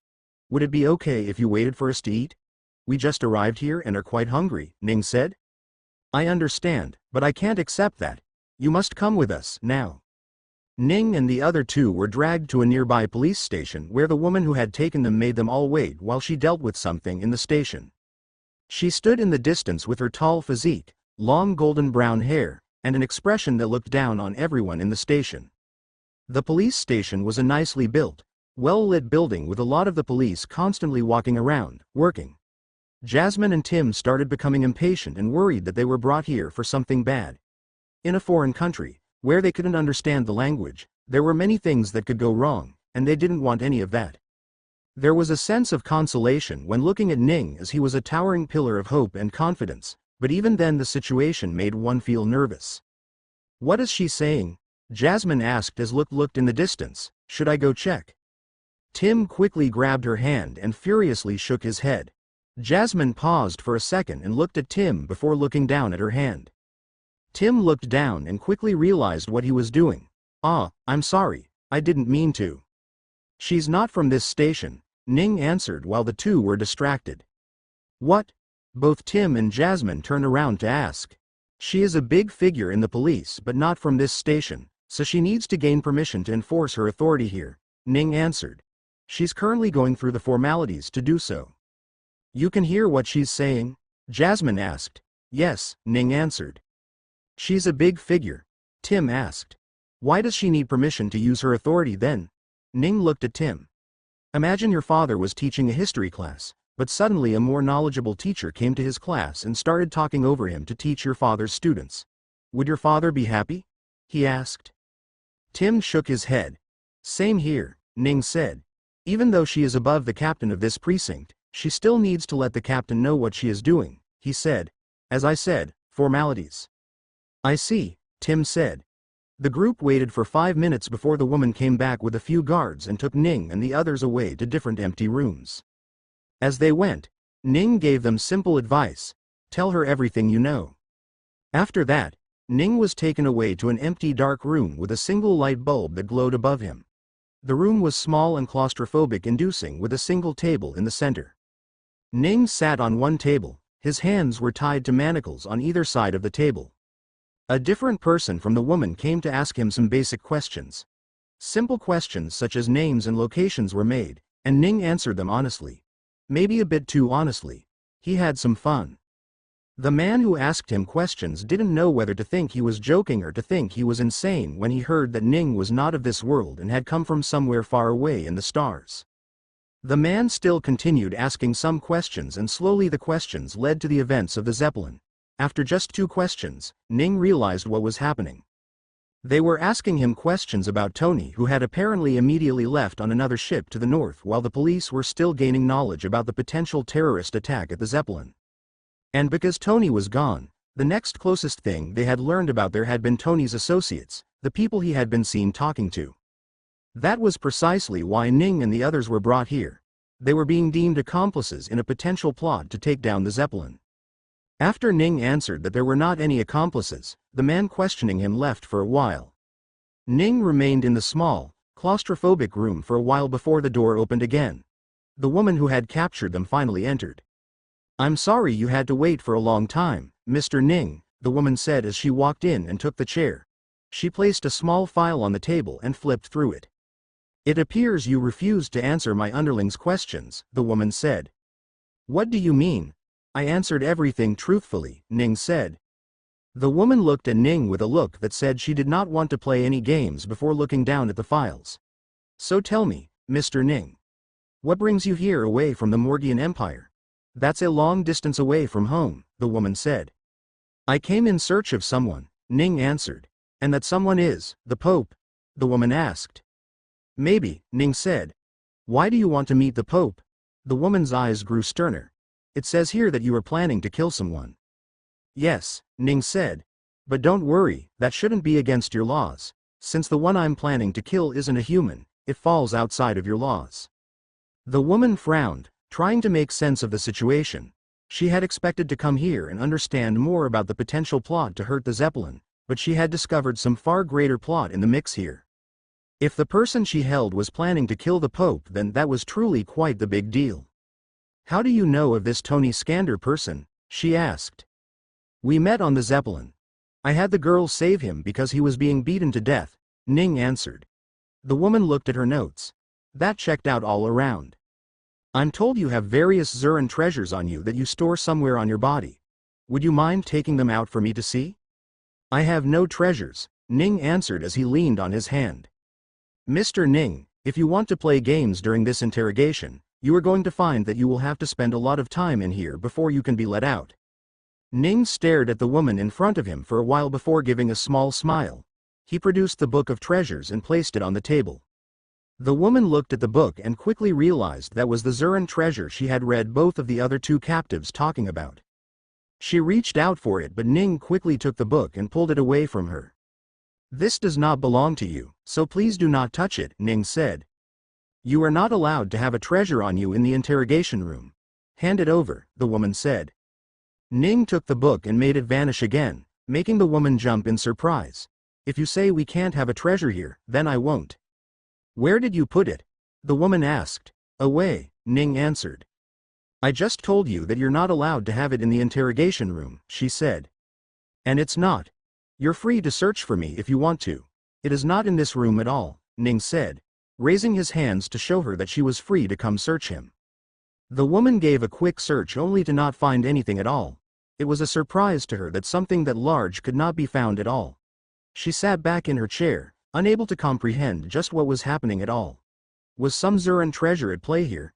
How was she unable to find the book? Do you have anything more to ask? Ning asked her. From what it sounds like, you were worried about the Zeppelin, but we should have explained to you that the man named Tony had a watch that could vaguely tell the future. It told him a future where he would be hurt, and he was worried it was because of the Zeppelin. That's all, Ning said. No, not yet. We have more to ask, the woman said. You will answer me why you want to visit the Pope? Is it because he is the person that you want to kill? She very much wanted to see if that was true. She was connecting dots in her mind, and this one seemed the most obvious one. I told you, the thing I'm hunting is not human, Ning said. Unless you're telling me that the Pope is not human. The woman glared at Ning for not answering her directly. We can play games, Mr. Ning. But that will only mean you will have to remain here for that much longer. Your other two friends have called you the brains of this journey. They are only doing this because you've promised them a lot of different things. That I have, Ning answered. As for keeping me here for a long time, you can't. The longest you can keep me in the station is 24 hours. After that, unless you have evidence, you will have to let me go. Or am I incorrect? The woman didn't answer at first, but she reluctantly nodded in the end. That's true, she said with a sigh. Ning smiled and looked at the woman's shoulders. Do you have to be of the church to be an officer in this country? He asked. Do you believe in God Zarinus? I do, she answered. May I ask why? Ning asked. Were you born to a religious family or did you gain faith while you grew up? I was raised in an orphanage, so I've always been religious, the woman answered. Oh, Ning said, quite surprised. He hadn't expected to meet two orphans in 2 days. Are you not a man of faith? The woman asked. I'm a man of logic and facts, Ning said. The woman shook her head. I will ask you a few more questions, please answer seriously. The woman tried to dig every information from Ning, but she didn't get anything valuable from him at all. The other two had answered a lot freely, but they didn't seem to know a lot either. In the end, she didn't know what to do. It wasn't like she could hold Ning for a long time either. In the end, she decided to let him go. The Aaron police force will learn of the fact that you wish to see the Pope, and what your probable intentions are. You will most likely be banned from coming anywhere close to the Pope, so be ready for that.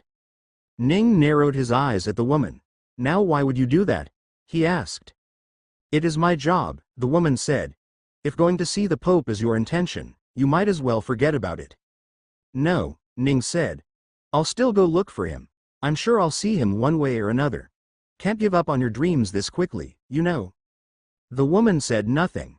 You may leave now, she said and reached to uncuff him. However, Ning simply stood up, his cuffs coming off his wrist without any need to unlock them. Thank you, he said and walked past the woman to the door, unlocking it and walking out. The woman quickly followed behind. How did you do that? She asked. Do what? The cuffs. They just weren't locked from the start. Someone made a mistake, Ning said. No, they were locked. How did you open it? She asked. I didn't, Ning said. Now, if you will excuse me, I am famished and will need to get something to eat soon. Ning nodded to the woman and walked away. The woman was left behind in an absolutely stunned capacity. Tim and Jasmine grabbed their stuff before following Ning out. How did it go? Tim asked Ning. You told us to tell the truth, so I told them only what they asked about, nothing more. I saw no reason to be truthful all the time, Jasmine said. I answered what I could and didn't what I couldn't.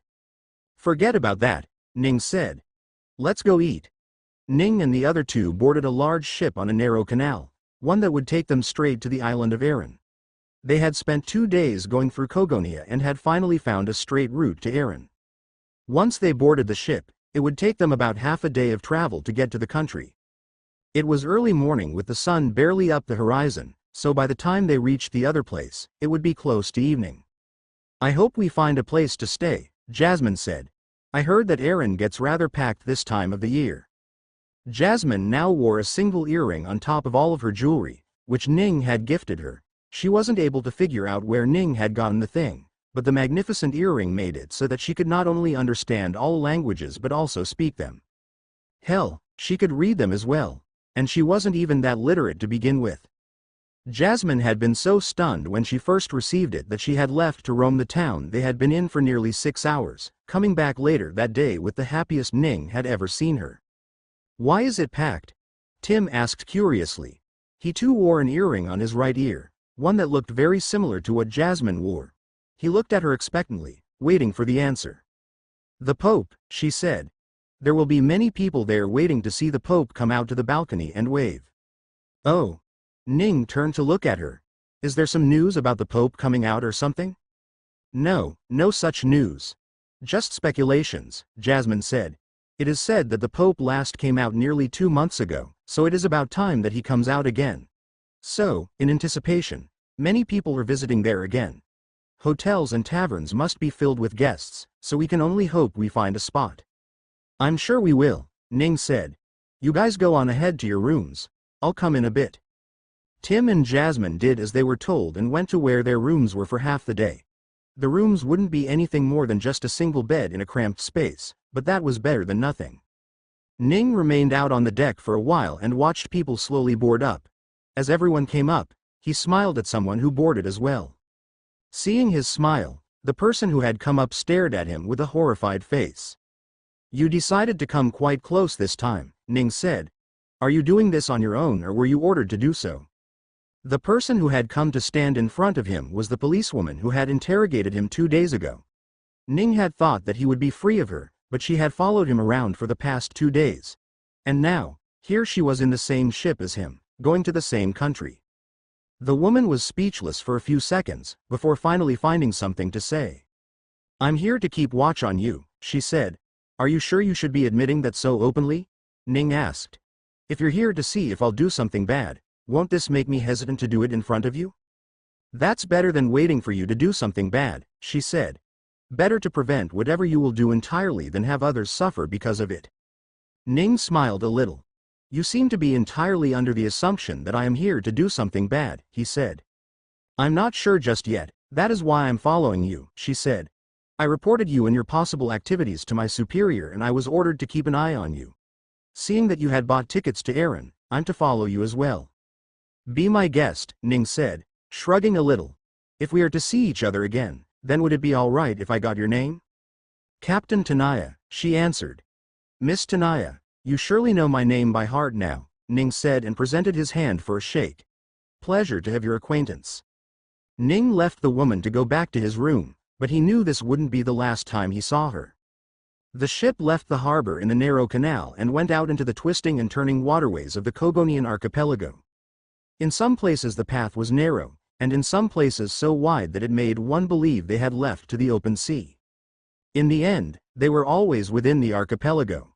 Ning came back out sometime during the day and saw Tanaya sitting on the deck with a newspaper in hand. She locked in on him the moment he came and kept staring at him until he was right next to her. Ning sat down and looked at the newspaper in her hands. The headline was something about a series of murders that was happening in one of the islands of Kogonia.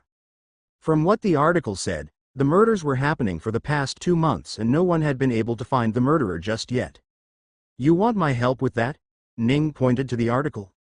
The woman flipped the newspaper to the front page to see what he was pointing at. "You want to help us solve this murder case?" she asked.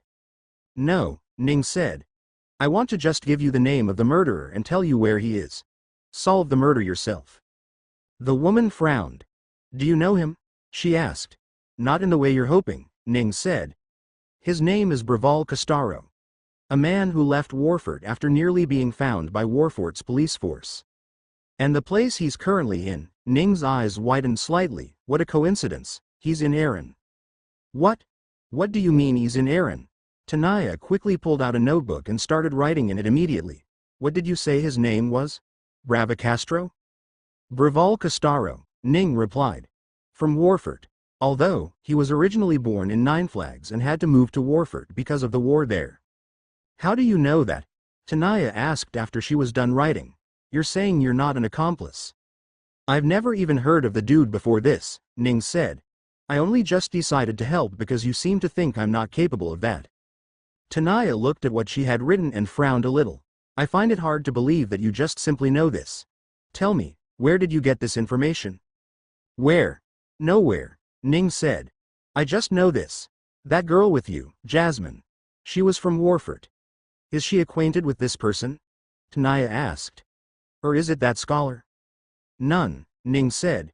You are free to question them if you want to. The woman thought of doing so the next time either of the two walked out.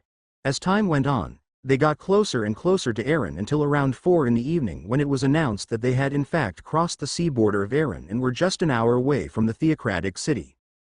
Jasmine and Tim were on the deck waiting to see the sight of the island coming up ahead.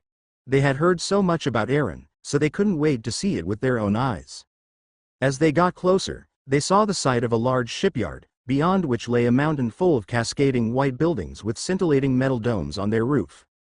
The country that was also the only city was built on top of a mountain with the Pope living in a large white building at the very top.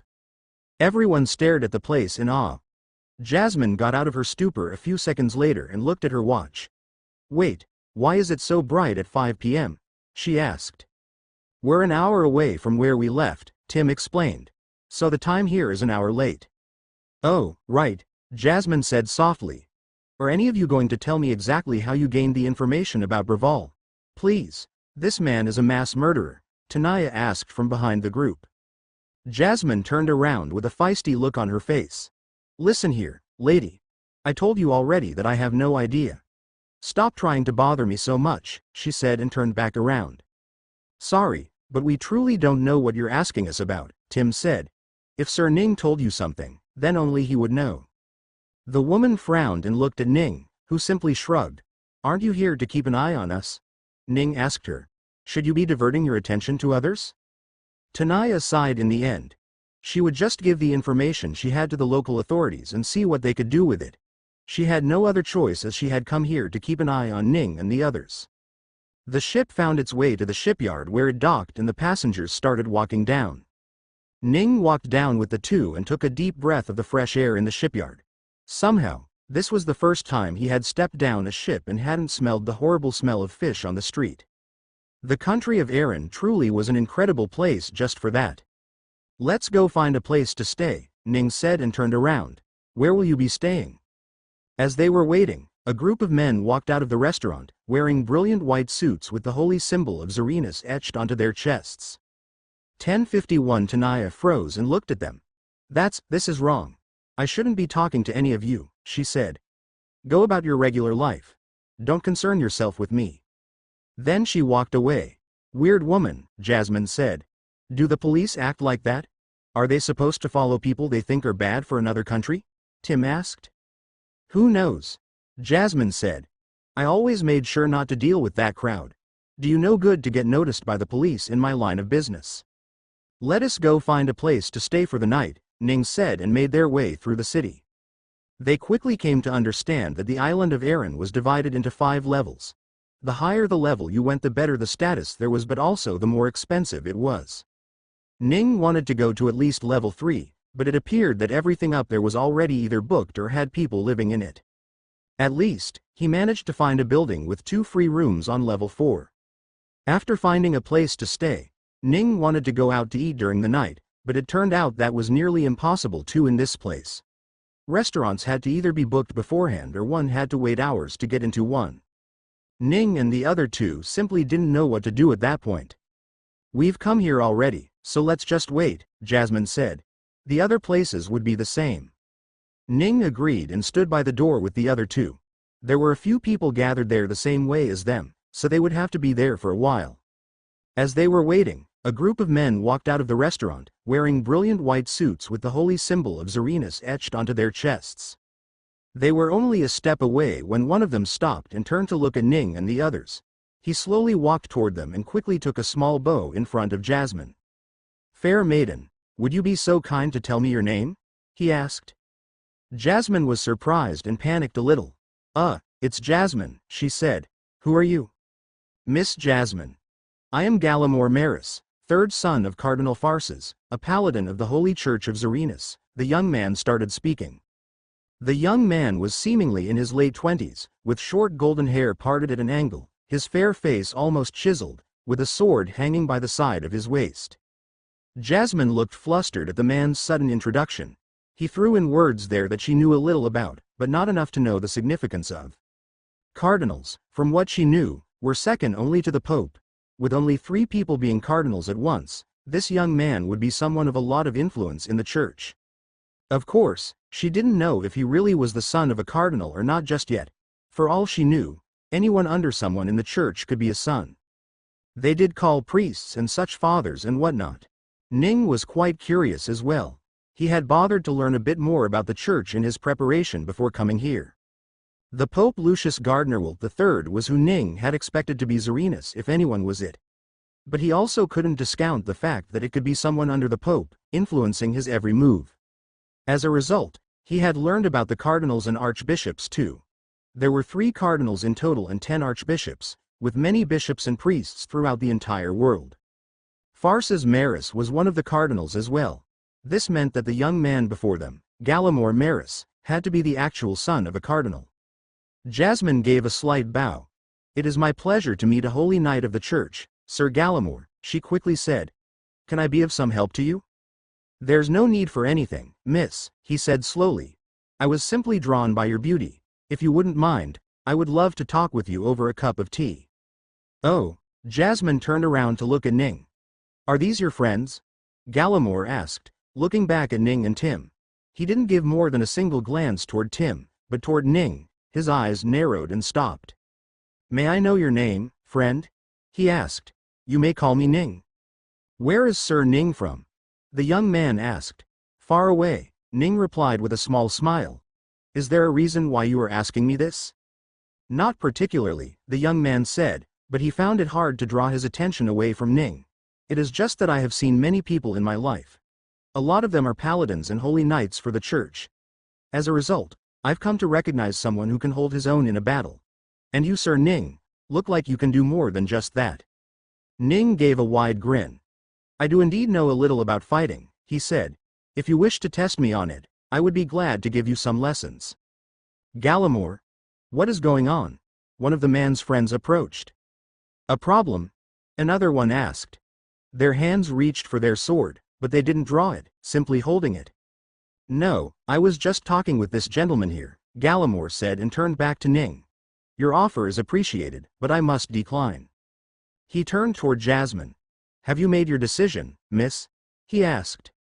"I mean, sure," she said. "That's fine, right?" she turned to ask Ning. Ning shrugged. "You are the one he's asking. You're free to make any decision you want," he said. "Then yes," Jasmine said. "I would love to make an acquaintance of you, Sir Gallimore." "May I know where Lady Jasmine is staying? I will come to pick you up tomorrow morning at 8, Gallimore said. Jasmine told him where their hotel was. "I will arrive in time tomorrow morning." Gallimore gave a small bow. "Now, if you will excuse me, I must go fulfill my duty. Farewell." Gallimore walked away with his group and disappeared around the corner. Whispers came about from all around the street as people who were waiting to get into the restaurant started talking about what they witnessed. Jasmine remained stunned for a long while before turning around toward Ning. "Did that just happen?" she asked. "I fear my lady has found herself a date with a knight of the church," Ning said with a chuckle. "Knock it off," Jasmine said quickly. She looked to where Gallimore had disappeared and turned around. "I only accepted so I could get some answer for us. Wouldn't you like to know more about when the Pope will come out?" "I would absolutely love to know that," Ning said. "A paladin," Tim said softly. "That too a son of a cardinal. I wonder why someone so important is on the 4th level. I would have assumed he would never come down from the 1st level. The 5 levels of the massive mountain of Erin take about an hour each to cross. As a result, people rarely left where they stayed." "That is curious," Ning said as well, giving a thoughtful look. "I think he might be on a job." He looked around and tried to see what the other people there were talking about. Listening to everyone, he quickly got an idea of what was going on. "Ooh, that sounds like good news to me," Ning said suddenly. What does?" Tim asked, and Jasmine turned around too, curious. Apparently, paladins don't usually leave past level 2, and go to level 3 at most. However, if they're being seen here, That means they are making sure that the town is safe and in order so they can prepare something important. Which means, it is very much likely that the Pope is going to parade around the city, very soon. Ning and the rest could only wonder how many more days there would be. The next morning, Ning and Tim decided to go around the city and see the sights while Jasmine went out to get some tea with Gallimore. The young man had arrived in not his paladin dress, but instead in fancy street clothes that made him look quite good. After they had left, Ning had come to the third level to see more about the city. Due to how packed the city was at this time of the year, the speed at which they walked was somehow just as fast, if not faster, than riding a carriage or a car. There was a main road that went around a giant mountain, spinning around and around it as it went toward the top. Aside from that main road, there were smaller roads, all of which interconnected the larger road. There were also stairs for people who did not want to use the road to climb up through the mountain. The mountain itself was over 4 kilometers tall and the time it took to get to the peak was just over 2 hours if there was no one on the way. With the amount of people that were there now, it would easily take anyone over 5 hours to reach the peak, if they could even do that. So many souvenir shops, Tim commented as the two of them made past another shop selling maps of Aaron, a portrait of the Pope, a large poster with the holy chant, and whatnot. Ning had noticed the shop and had ignored them all. "Do you want to get something to eat?" he asked. Tim looked around for a shop. "Doesn't look like we'll find any empty diners," he said. "Doesn't look like it, but who knows? Maybe we can find one," Ning said and pointed far away in the distance. "Let's go there." Tim couldn't even see what shop Ning was pointing to, but he trusted him enough to go there. The place they went to was so packed that chairs had to be brought outside for people to sit and eat, and even then it was still packed. They found a place to sit a few minutes later and a waiter came by to take their orders. "We're new to the place and are trying everything we can," Ning said. "What would you suggest we get?" Gentlemen, if you want my suggestions, I would suggest you try the Aaron breakfast," the waiter said, pointing at the menu. "It is something you must experience if you have come here for the first time. We just had a delivery this morning, so most of the ingredients would be fresh too." "I see," Ning said. "We'll have 3 of those then."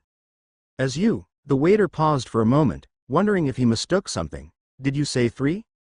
"Yes," Ning said. Tim looked at Ning with a confused look as well. He was about to ask when he saw Ning raise his hand and wave toward someone in the crowd. Tim turned and saw the police captain walk out of the crowd with a dark look on her face. "My friend will be joining us, so 3, Ning told to the waiter. "Of course," the waiter said. "Anything else?" "No, that will be enough," Ning said and sent the man along his way. Tanaya sat by the table with a gloomy look on her face. "How did you notice me?" she asked. "How?" Ning chuckled at the question. "I saw you waiting for us outside our hotel. Did you think you were hiding well?" Tanaya didn't know what to say. She couldn't believe that she was caught so easily. "I saw your lady friend go out with someone," she said. "Who was that? Was that Braval?" "That was a paladin of the church," Ning said. "If that was Braval, I would not send her at all. Speaking of which, did the police here trust you?" "I have no evidence that what you said is true," the police captain said. "But I have warned them of the possibility and they said they would pay attention. That's all I can do here. I have no other authority. We're not in my country anymore after all." "Where are you staying?" "A hotel," Ning asked her. "The police stations have guest rooms for people like us," she said. "I just stay there." "I see," Ning said and looked around, listening to the people around them talk. He heard some say how beautiful everything was. Someone else said how they were excited to see the Pope. Some worried that they wouldn't get to see the Pope. Some planned on returning sometime soon in the future too. Everyone was in their own world, but they all had something in common. They all wanted to see the Pope up close. "The Pope comes out of his tower every morning to wave at the people, I hear," Ning said. "Is that true?" "Yes," Tim and Tanaya said at the same time. "I read about it," Tim said. "I've seen him walk up to his balcony and wave at people," Tanaya said. "But his building is too tall and it's hard to see him properly. So people more so wait for him to go on a tour around the city on his once-in-a-while parade." "The last time was a while ago, right?" Ning asked. "So he should be coming out soon." Tanaya frowned at Ning's words. "Why are you so looking forward to him coming out?" she asked. "If you're planning something nefarious, I'll be forced to gun you down." You won't be able to, Ning said. But that's beside the point. I just want to meet with the Pope and some of the cardinals. That's all. But why? Tanaya asked. Ning simply smiled at her without answering. The waiter returned with 3 large plates full of different meat, fish, bread, and soup on the side. Here you are, the errand breakfast, he said as he placed them down before the group. Please enjoy. Lucius Garnerwold woke up early in the morning, opening his eyes to the marble white ceiling of his room. He dressed himself in loose robes and walked out of the room, a few male servants following him to the bathroom. Lucius was in his late 50s, and yet he looked no older than someone who had just become 40 years old. Part of that was his diet, and the other part was the deific powers he had. Lucius got into the large bathing room and submerged himself in the hot water to wash himself. For the next half an hour, he remained there before getting back out. Some of the altar boys were ready with his clothes, so he dressed up in the white robes of the Pope, placed a maroon shawl around his neck, and put on the white hat that marked him as the Pope. The hat was a white leather hat with a golden ring strapped around it with colorful jewels attached to the golden ring. The man walked out of his quarters and made his way through a hallway to a large chamber already filled with people. He walked in and sat on a large seat, looking at the many people in the room. 3 figures stood at the center, waiting to talk to Lucius. On the left was a simple-looking man with a freshly shaved beard and short hair. He bowed slightly and spoke. "Your Holiness, have you come to a decision?" he asked. This man was the Cardinal of Coins, Elias Tays. Lucius nodded. "I have indeed come to a decision," he said. "Cardinal Farces, are the streets safe?" A slightly older man with a bulky figure walked up front. He had streaks of gray along his temple and his beards had specks of white scattered across his face as well. This man was Farces Maris, the Cardinal of Justice. "Your Holiness, my disciples have roamed the street just as you had asked of them. They have found something worth mentioning that has been going on in the past few days, which could provide credence to the future you divined."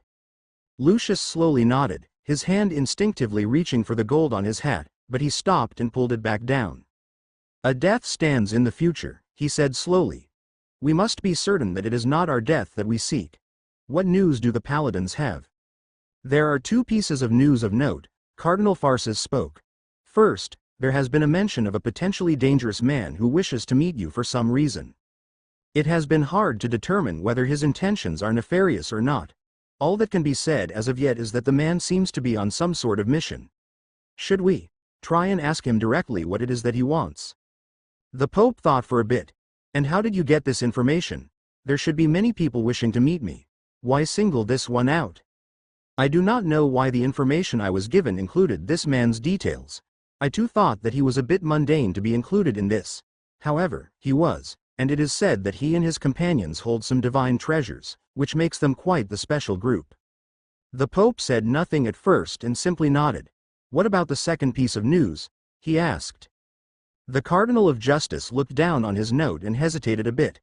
"This news is as of yet unconfirmed," he said.